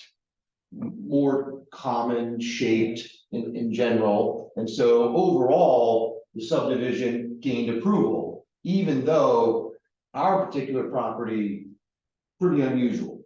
That See, with, but you look at this, sometimes it will come to us with these plans, And they'll show us, say, look, see that house there has the accessory structure, that one, that's one. You're like asking for something that's not even in your neighborhood. Well, but well, we don't know, but I would think No, a because they lot show of us houses have 3-car garages. In your neighborhood, you have a 2-car But he's garage? not asking to No, build it's a a 3. garage, it's a 3. You have a 3-car garage? We do. Okay. See, but I'm saying this map doesn't help, because the map Yeah. doesn't, if it showed every single one of these had an extra building on it. Then I'd like. Like our neighbors have a barn right below. Yeah, that's what I'm saying, that's kind of like makes you stand up, but you look, at not a single other one does in this picture. Like, it's Other not, than that one neighbor. yeah, other than that one neighbor, Yeah, it's not every single. it's not like person. you need this for your property. No, I mean, I think we are all very much sympathetic. You have a very strange lot.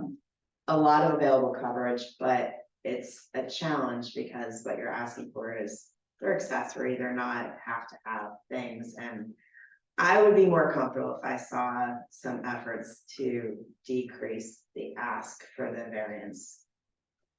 Maybe resizing the accessory structure, perhaps considering if there's a way to resize the pergola as well. I think the pergola, regardless of the size, would be very difficult.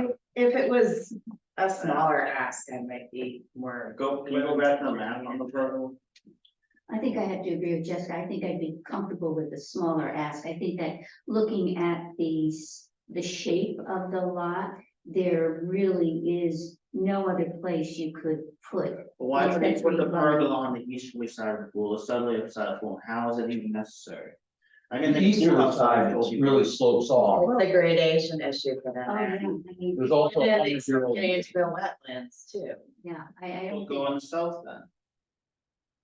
Well, the south, again, our pool CEO is telling me, like, You can't legally, block you can't that. put it, Right. you can't block our view. Yeah, they definitely have issues with where No, I- the placement could be, but I agree with Luke on this one, I'm having a hard time with the pergola. I mean, I can't ever remember us ever allowing it. no, I mean, It's I just think, so hard to say. I think it could be Necessary to be resized, where Saying perhaps even if it you might not resize even it. need a variance. Right. Oh, if you It's resize at that variance. point, you don't need a variance, you don't need a variance. I'm Yeah. saying if you're still gonna need a variance, I think it's gonna be A hard ask.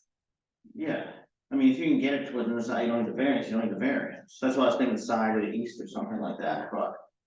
It's gonna be a, I would just make one final comment in terms of the barn, in my humble view, I think we need more space because I do take care of this property myself. We have a substantial amount of equipment. It's a beautiful, expansive property. We're trying to be good stewards of the property. We clearly are not able to fully utilize our garage to the degree that we should. And as a result of those things, I think, being able to place a large storage shed or barn in this area, which we determined to be the only possible location for this structure to be, it is, in my view, a reasonable request. And I'd be happy to make some additional concessions on the size if the board would be willing to, consider that. I think the. Area, I mean, your pool's already in the wetlands, I think. I would like to see some, I don't know, something from wetlands to Kathleen Holland, there's something saying, this can't be. Can't be. South of the pool somewhere, this is the only place on the Yeah, I mean, property. if there was, Because they've already obviously allowed construction. they won't you see can that. provide something like that, because again, it's just a review area. Honestly, you can't say guaranteed that Like they you let can you have do stuff something in that the review. they area. do, it's, That's what, because they've obviously allowed it here, they allowed a pool in the review area, the line goes through the middle of the pool. She's- And the patio. she's not going to provide something. Yeah, because they can, so then it doesn't count, because then you could probably build this, like if you submitted the application and she denied it maybe, but then I guess you go in front of the commission. But then it is kind of like chicken before the egg, because she typically doesn't issue wetlands permits until, something like this, if it needs a variance, has gotten a variance. Yeah, but we're saying we wouldn't give a variance for the top one unless he can't build it somewhere else. So you're just saying proposing it in a conforming location, Yeah. but in the review area. Because if it I can be think built in an area that's not, if it can be built in an area that doesn't require a variance, I don't think how we have the authority to issue a variance. Yeah, I think there's a fair amount of signaling that most of us would prefer to see a revised plan for both potential options, being proposed. You know, a smaller barn structure, shed structure that's a little bit further from the setback would be, I think, appreciated, and then possibly something that would not even require a variance for the pergola, whether it's a different location adjacent to the pool that does not affect the pool code requirements, or just a smaller footprint. I'm having trouble understanding how even making it smaller, if it requires a variance, makes a difference if it could be built without a variance. No, it's like, I mean, if I'm seeing, is it 6 foot away from the pool right now? Right, And Is what? 6. that's where the steps are, so we just wanted to provide at No, least. I'm talking about the barn. Oh, it I'm saying would they probably built it still on require, no, I know, I'm just saying, And if they that's still very need a high. variance, because there really is no, because of the challenges of the lot, if there's really Correct. no other place they could put it. I would be more inclined to entertain a variance if it was at least a smaller request. Correct. And I do see that there are challenges with the lot, this is a really big ask, I think- and it's not a required use of Yeah, I land. think it's 2 steps. One, establishing you can't put it anywhere else. And then 2. Yeah, showing that it's the minimum Minimal mass. mass. You may want to clarify more specifically, what sort of documentation you want from the It's up applicant. to the I don't know, applicant. but for what he still needs to prove not being reasonably able to place it elsewhere on the property. Like you did with the retaining wall for spring water. I mean, maybe a wetlands, I don't know, you're talking about like an engineer or a wetland specialist finding that this is the best place to put it, or I don't know, I feel like that's up to them to present their cases, you know, clearly as they can, that this is the only place we can do it. I mean, it might be the opinion of the pool guy coming in and saying, you can build it here. Again, I think as you heard, the pool house is gonna be hard if it's at all in the setback, but I'm trying, the idea of trying to establish some of this. I think you can hear that. We really are struggling with it being necessary. On the property, and to even get to that step. Which maybe there might be some willingness on, not willingness, but ability to move on. You're gonna have to get by showing that. This is the only place you can do it, and this is the minimum mask. Okay. And, I mean, maybe though, a wetlands person, I don't know. Yeah. It's up to. okay, Up to, and, up to you to establish that. I mean, the hardship for the lot, I think, it seems to me is very clear. Right. I mean, it's as clear as it comes. and this doesn't adequately illustrate. This No, doesn't that shows you could construct it on the easterly side of the house in that area. I mean, like if you had your septic tank there or something, but your septic, I mean, at least you have that in the front of the house. I mean, there's some reason why that space is not usable.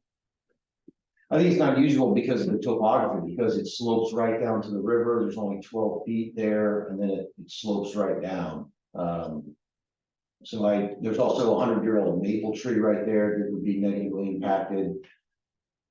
So I don't see that as a potential location for a structure, just based on the challenges of that area. Do you have a topographic plan of the property? Is, you know, usually that's, I mean, you don't have to include it, but that's something that's, you know, you saw the prior application, I don't have that. I mean, if you're making that argument, that's something that helps to support it. Okay, I think I have it somewhere. You know, and if they showed, you know, Yeah, like that if would they showed help. like substantial, like not season trees, whatever you call established trees. But also with the slope, that would be challenging to build in that section In as that well, for any, like shed type structure. Right. And I think it definitely, I mean, 22 by 22 is a big structure. that's a two-car garage. Right, and part of the genesis behind that size was looking at the fact that over one of our garage bays is currently full of equipment, plus our shed. So the idea. We can't look at like personal situations though, we're not allowed to look at that. Which is Right. unfortunate, because sometimes someone may have like a elderly parent who come in or something like that, and we can't consider that. Not that we're not sympathetic, we always are sympathetic with that especially, but we're like a safety valve on zoning, we're supposed to be very confined on what our jurisdiction is. On the height of it, I think it's nothing, the picture you showed was a pretty tall structure. It was 22, so I think the. I mean, like that's two 25. floors inside it, though. If you have the floor you're going and then another floor above it, I assumed in there. Partial, correct. Yeah, so I mean, Yeah. the whole size being smaller, I think is something that would, The height would decrease if the overall structure also became smaller.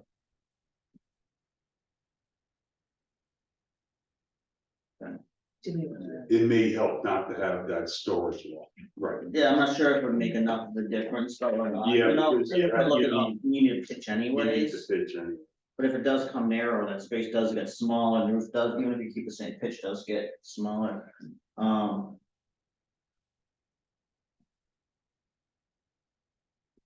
Any comments? Yeah,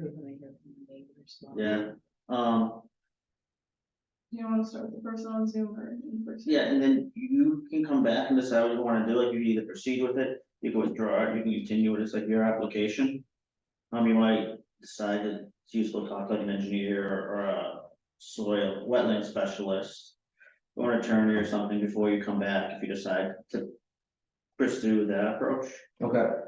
It's up to you how you wanna proceed, but why don't we, since there's someone who's been waiting here, why don't we wait to, talk to that person?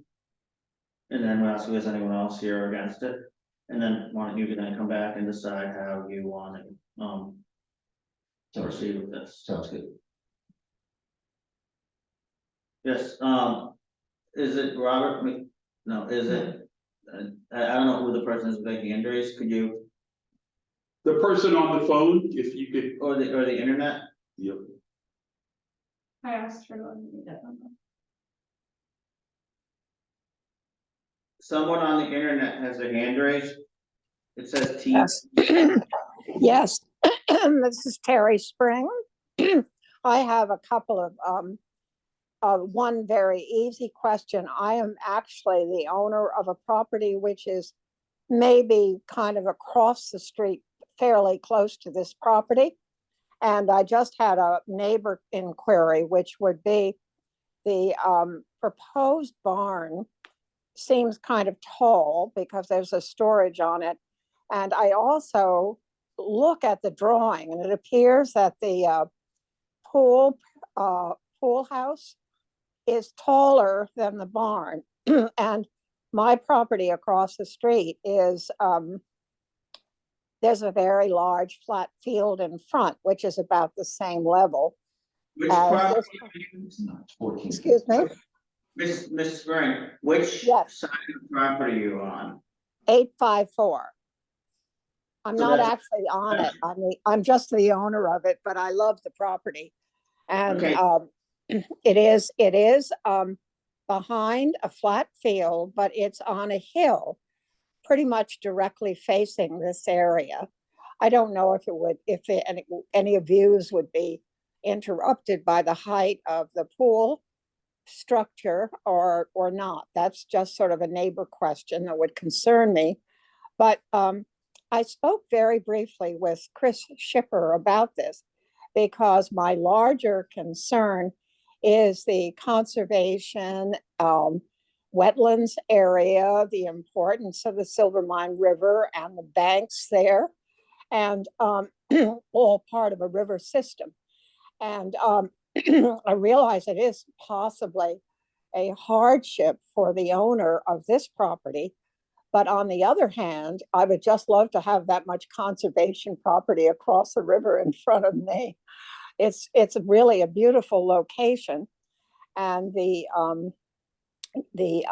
driveway is the access does narrow the property, but of course, it's pretty characteristic of all of the properties along that side of the road on Valley Road. So actually, my last concern is that according to Mr. Shipper, I really don't want to speak for him because he could be here to speak for himself, which he isn't. So perhaps he has no concern. But my feeling is that possibly it was a concern before I called him because I was concerned about the easements. Because it said that the variances are affected by two different easements. And I don't quite even understand this because it was not explained very well. But evidently one easement is a town easement. And I would hope that wouldn't be blocked. I mean, looking to the future, an easement to a small river is a nice thing for a town to have. And I don't know how that all plays into it. And I had hoped to hear a little bit about this and possibly on a map show where the easements are. And that's pretty much all. I just learned about this, so I'm not, didn't have time perhaps to do my homework. But it's very helpful, your discussion. And I was wondering if you could address a little bit the easements and identify the height of the pool structure. Yes, ma'am. This is Robert McNeil. So I don't know if you can see the screen, but it illustrates the height of the proposed pergola, which is 14 feet, whereas the proposed barn height is 22 feet. Oh, good. Yeah, so that explains it. As 22 is the maximum height. Yes, ma'am. That would be for the barn. Yeah. Is there anything being torn down on the property? No, ma'am. The original house is still there intact. Because Well, there's augments over the years, but nothing has been torn down. there's a little thing there's a little indication on the map I was looking at before while you were talking that had an arrow pointing to the main house that said, not to be removed. So I wasn't clear what was to be removed. I think that was the original house, when this was subdivided in 99 or 2000, there was a main original house that was torn down then, and then this home was. Okay, sure, that's fine. I wasn't really concerned. I was mostly interested in the easements. If you could speak to that a little bit, I think it would be, or show, do you have some kind of a map that shows the easements? That is How we would get from the Valley Road to the river? I assume that's the purpose. from Valley Road to the river. I'm not aware, there's an access area that is an acre, which affords the three homes to access their residences via a shared driveway, but I'm not aware of an easement specific for the river going from Right. Valley. Well, frankly, I don't know what I'm talking about. I have a concern for these things, but I really I haven't had time to even look at it or prepare myself. I just called Chris Shipper quickly, and he said that it would be nice. There are two easements. One is a town easement, and it would be nice if that was not blocked. I mean, it shouldn't be blocked. It's not a hardship. I mean, it is a fact of the property before it was purchased. Can you go? But I don't know where it is. So just for clarification, the utility easement, which is at the bottom of the, I guess, buildable area for the property, that is not impacted whatsoever by this proposal. And then the conservation easement, which is part of the 2000 subdivision, nothing within those terms are being impacted by this. I'm terribly sorry. I can't understand you. The sound is not very good. It's not you, it's the sound coming through, and it's not entirely clear. I thought maybe if we had a drawing of it, or we had time to look at a drawing of it before you voted on this? So again, this is Sarah, the town planner. The whole conservation easement was shown on the property survey. which Yes, was- that's correct. I get that, yeah. And so, you know, we have reviewed the proposal and the easement, and there is no impact on the easement by this proposal. The easement is specifically restricting the development of land within the easement, which this is not proposing at all. But it said the easement, it said the conservation easement. It described something else. So if there are two easements on this property, where is the other one? Because I think it was not just the conservation easement, but it was something else. It was a town easement. So there's And a- that's because I don't think it's because the town owns the conservation area. I mean, I think it's a separate easement that would bring you to the conservation area. That's what I assume, but I So wouldn't even suggest this unless Chris Schiffer mentioned that there are two Which easements. He's the chair of the conservation commission. There's a utility easement at the bottom of the parcel, near the access way, so that may be what there is also a reference to, but the surveyor would have had to have been legally required to show any other easements that are recorded on the land records. So we are going by the survey, and the survey shows the utility easement and the conservation easement. And we find that there are no impacts to either of those easements from this proposal. Right, but well, it would be good if a member of the commission could maybe check with Mr. Schiffer and clarify what he meant, because I can't really speak for him, and it just concerns me because I can't physically see it. So Okay, with well- the application we submitted, they submitted plans from a surveyor, and the surveyor notes on the plans two different easements. One's a utility easement and one's a conservation easement. This is not in the area of either one of those two easements. Okay, fine. I'll accept your explanation. I was just concerned, that's all, because there's so much importance now to rivers and riverbanks, and I know the Norwalk River Watershed Association was concerned and spoke as far as the reservoir property and the Brown Camp area where the trails are our conservation area. And I was just wondering, because I think it's important, whatever we can do to protect our rivers. And I think someone is lucky to live by one with so much protection around them. It's just a lovely place to live. Thank you. That's all I have to say. And if it can be worked out, that's fine. And I just wanted to clarify my point of view. Thank you. We appreciate your participation and comments. Thank you. Anyone else here for or against the application? Can you come up to the table and Sure. say your name, Sure. please? I'm Irene Meadows, I'm at 883 Valley Road, That one? 883 Valley Road, I'm one of the three houses in this subdivision. I'm here to support the McNeil's application. I do think this is a hardship.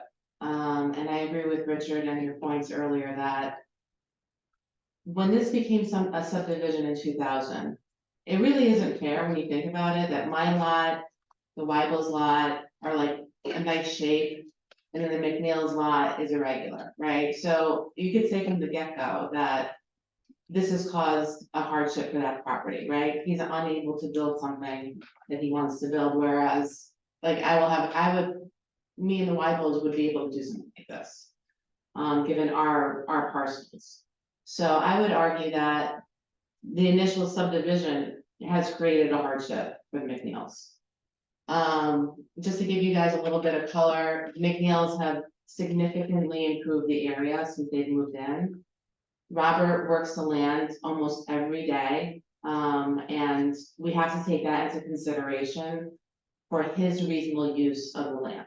I know it's a little different than most people in New Canaan. Most people in New Canaan hire landscapers. The McNeils have chosen not to do that. They want to work their land. They want to beautify their land. This is what they like to do. And so having this barn will allow them to have, we may not think it's reasonable use, but for them, it's reasonable use because they want to use their land in this way. So we really have to consider that. I don't think it's an unreasonable request to have a barn structure and also the pool.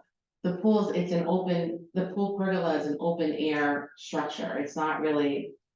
It's really just talking about 4 pillars and a ceiling. And to me, they need some shading because of the strong, sun, and they have 4 little kids running around. So I don't think that's an unreasonable request to ask for additional shading. The barn, is something that is gonna be utilized by the family. They have 4 little kids. They plan to stay a long time. And I appreciate the investment they've made in the area. So in my view, I'm fully supportive of this application, and I hope you guys would consider a little bit of color here and, just to consider that I think this is reasonable because this is how he wants to use his land. He's entitled to use his land in a way that is helpful for him and his family. So it is a little non-traditional. I did want to make the point that there are homes in the area that do have barns. And I think you could probably look that up, but there are homes in the area that have barns. That'll be another helpful thing if you come back, if you're gonna show that this is, not, that this is, problem in your area. I don't know how exactly you would determine that, Yeah. but that's Yeah. something that people have often done. And So that's we not- appreciate that, you're taking on the work yourself, things like that, but legally, how you're using it is not what we're looking at for evaluating Like, we're not. whether or not it's reasonable use of the land. It's the same way if someone wants to put a sport court on and they don't have, they don't meet the requirements for it. Not everybody wants a sport court, and that's a personal reasonable use for them, but it's not necessarily, we still have to justify it against the legal requirements. So it is a very sympathetic board because of what the lot looks like. It's just, we need to be able to justify it if anybody else was ever to intervene or look at some legal grounds to challenge it. So And it is helpful, for your neighbor to show up to explain things to us, to give another viewpoint, but like I said. We can't have spot zoning, it's considered like bad public policy, we're supposed to make things as conforming as possible. And some things that we thought may help, but I think you made some good points, made good points, I talk about, I think that we tried to provide better guidance, that if you come back to us with some very specific details around the wetlands, the sloping, etc., and explain why it can't go in other places, that helps us make a decision. yeah, I find that. A significant factor is like establishing why it can't go there, because I feel like that's like a hurdle you have to get over. That's like an initial step, it's like, this is the only spot we can do it. And because. And what you have to present to show, like the first application, they were like, if this guy was gonna have like any patio at all, it's gonna be this little like. Corner of his thing, cause the whole property is like this steep hill, it's like. That's type of stuff is helpful. Okay. I mean, but you can proceed with this now, you need 4 or 5 votes to get it granted. Or you can continue it to next month, or you could withdraw it, I don't know the advantage of withdrawing over continuing it, normally someone would continue it. If they feel like it might make sense to them, but, because if you withdraw it, Did you you can finish start making over. your comment? I did. Okay. I just want to make one other comment. I used to have a barn at 547 Cheese Spring, and I know how valuable a barn can be. It is a very useful structure. In addition to store, I'm a big believer of barns. I think they're beautiful. I think they would add to the beauty of the area. I've seen other homes build barns. I don't think it's an unusual thing. But I do understand, it seems like you have to do a little bit of more homework and maybe like discount some of the other areas, but. I do think they're a beautiful addition to our New Canaan landscape, so. Yeah, that's all. David, you may want to consider getting Noah on your staff. Well, I was gonna actually say something. Okay. So I live at 697 Valley, I don't live too far away from these two neighbors, and there's a lot of barns up and down the creek, I don't know why they're not showing on that overhead, unless, you know, I don't know when the last time that Google map was taken. But yeah, a lot of people up there are starting to actually, you know, you're in a big zone, you're a 2 acre zone for the most part, most people out there take care of their own lawns. And they're doing their own thing, which is actually great for out there, because we don't need trucks going up and down Valley Road with tons of people in it all the time. So, I think the McNeils can definitely, you know, I mean, the other thing with this particular barn is you want to keep it off the driveway, right? You don't want to put it anywhere else. You're just gonna be putting more and more disturbance on that property, and that's what we don't want in the Silver Mine River. I'm on the Silver Mine River too. So the least amount of impact on the Silver Mine River for me as a downstream neighbor is gonna be good. So if they wanted to put it on the back of the property, they're gonna have to bring in fill. No matter what, even if wetlands approves it, they're gonna have to bring in a ton of fill, and they're gonna have to extend their driveway. So Wait, so this isn't be accessible from your driveway, this barn? this is right off the drive. I know, is the intent to access it from your driveway? Correct. Because of all the equipment, so that's why the whole idea of putting it in the backyard to me is just kind of a non-starter, because the whole intent of it is I need to be able to take care of the property, and all of this equipment is gonna be rolling in and out off of the driveway into this storage shed, which needs to be in this location. Like a boat or a tractor, like, what are you talking about that? Well, there's a machine called a gator machine, for as an example, like that you can use to haul equipment all John over. Deere gig, you're saying. Yeah, like to haul it all over We the don't need a property. driver for John Deere, that's like the point of it. What's that? That's like a bad example, you're doing welding, and they talk about something like. Yeah, I mean, that's the optimum, again, Rich parenting, I'm more supportive than I guess, in my view, I just think this is grossly irregular, it's. Again, I'm repeating myself, but the lot is contributing so much to the environment, you got the conservative back there, you got the river, you got the flood zone. It slopes down, so you gotta bring in someone's, I mean, this is the only place, I mean, it's a New Canaan, 2 acres. I don't think it's grossly unreasonable to have a storage shed on this particular size property. If it was an in-town lot, Storage is 22 by 22. okay, maybe it should be 12 by, maybe it should be a little smaller. That's the way. I mean, we gotta give them some guidance as to what it needs to, I mean, it's not disturbing any neighbors. I mean, we don't need to be grossly unreasonable for this, Yeah. you know, lot in the middle of the woods that is not disturbing any environmental factors. You know, the guy is contributing a lot to the. I mean, maybe that's the community. answer for why you can't bring it back, you have to access it from your driveway, I don't know, I have a shed behind my house, I don't need to access from my driveway, drive across my lawn to it. A lot of people drive across their lawn to get to their shed, I think the point about the bringing in the dirt and. yeah, I think that's a good point. That's a really good point. Right, so I think you heard some of the points, come back, make it, well. Again, this is just me talking, make it, maybe consider the size, maybe you wanna consult others. And maybe, I think it was, well, I can't mention names, but there was one historic house that we dealt with.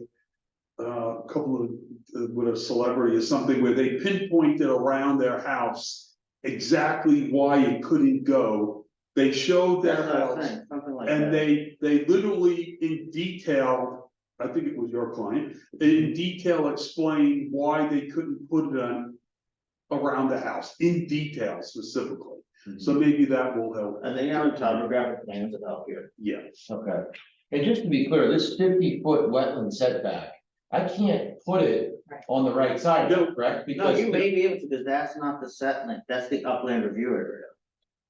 I mean, I know I can't put it there because it slopes way down. No, I'm I'll saying- just ask you from your. So I think that would be your answer, like Attorney Richard said, is that you have to put fill near the river, which isn't a good thing for the river or whatever. We're not the Conservation Commission or inland wetlands or whatever, but the upland review area, you can do work in, it's just subject to review.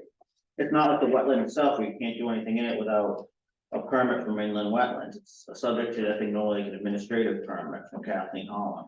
So it's not, you can't do anything there. You just have to explain why that does not make sense to put it there.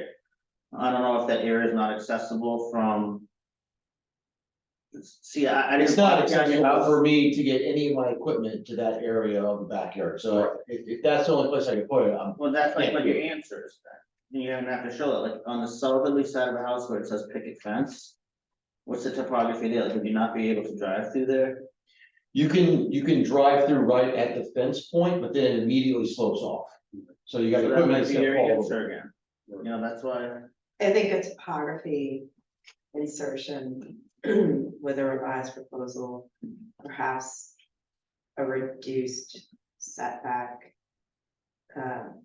Request, you know, with a slightly like normally, smaller shed barn structure request would be helpful. and I think the pool house is gonna be higher if it's in a setback. Okay, And would be helpful if, I mean, we really, like, when you visit the properties, you get garner a lot of like. I mean, you can understand it better than a plan. Well, that's what I walk the property and So- really everything that Yeah, we're I talking went about. to this It's, house. you don't even have to, Yeah. you know, have a topography map, I- because you can You see can it. see the Yeah, slope. I went to your house, as you said before, you saw me on your camera. But like, I wasn't gonna like jump that fence or anything, go look at Oh, that. I did go on that. I Right went, through the fence? yeah, I went through the fence. well, I was there. Oh, yeah, well, you were there. I was in church, I was there. Yeah. Don't jump on Sunday morning. And No, so I walked the whole property in the back. I mean, it's obvious. There's nowhere else that you could even Agreed. put a You walk- barn. What, I saw it, I didn't walk Yeah. the back, but, I Did you did. look over the fence? yeah, you can. No, I did. I walked the back. I went through the fence. I mean, I walked through the back. That's why I'm a little. Yeah, No, I'd love to get over the topographical challenge, if we can, if that's a word. Well, that's probably like your best argument, it sounds like.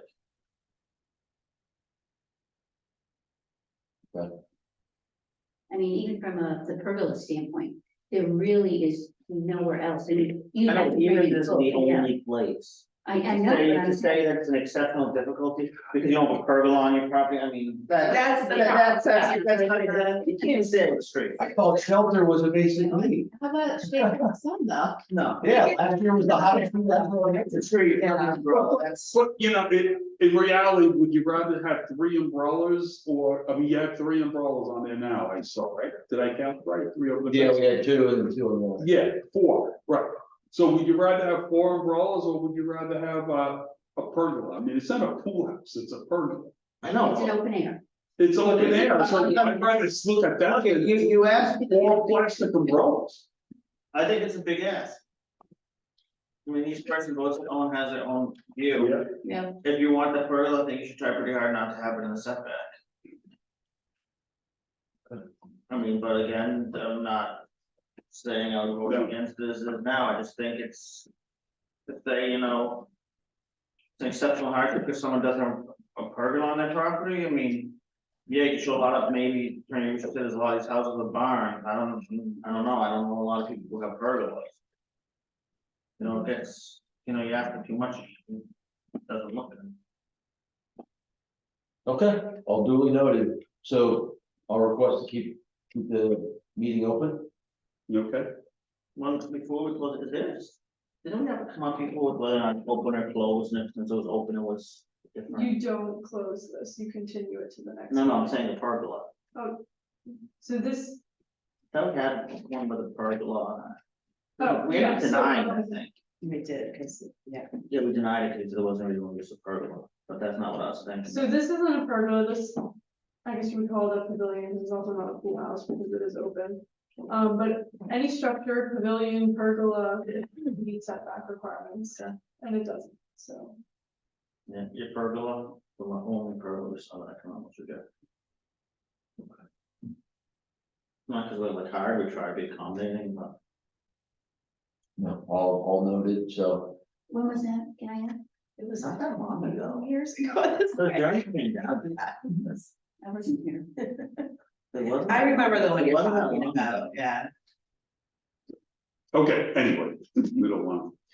Thank you all for your time. I appreciate all the feedback. I'll take it into consideration. You're asking and- that if we continue. Next one. Yeah. Good luck. Thank you for coming. Thank you all. Thanks. Thank you.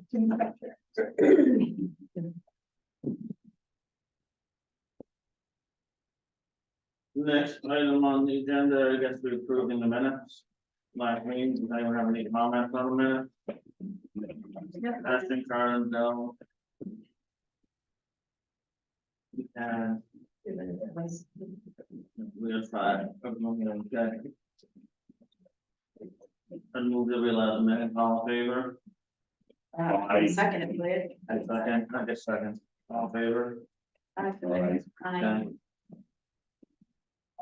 Next item, I guess we're voting on our schedule for next year. We'll wait till next month.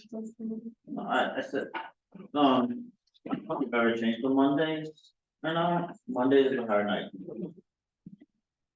I mean, it's not that I can't come on Monday, but there was another night that didn't interfere with other things in town that worked for everybody. The first Monday, of the month, even the second Monday worked me, third Monday, but the first Monday is a, I'm always being a babysitter in the parking lot of here. It's very difficult for us to change because no one changes Okay, typically, so. so I guess we stick to it then. Do we vote in favor of this? Yeah, so we need a motion in a second. Move to, Keep the going. keep the schedule as presented here. I second. Rich Carroll, 2 seconds. Cash in favor. Still in favor. Honor, favor. Carroll, 2. Meeting adjourned. Someone wanna make a motion to adjourn? Anything else? Anything else? Anything else? Anyone on the computer now? No. Make a motion at 9:15 that we. And we, all in favor? Aye. Okay, second. Second. Favor? Okay. Done. What's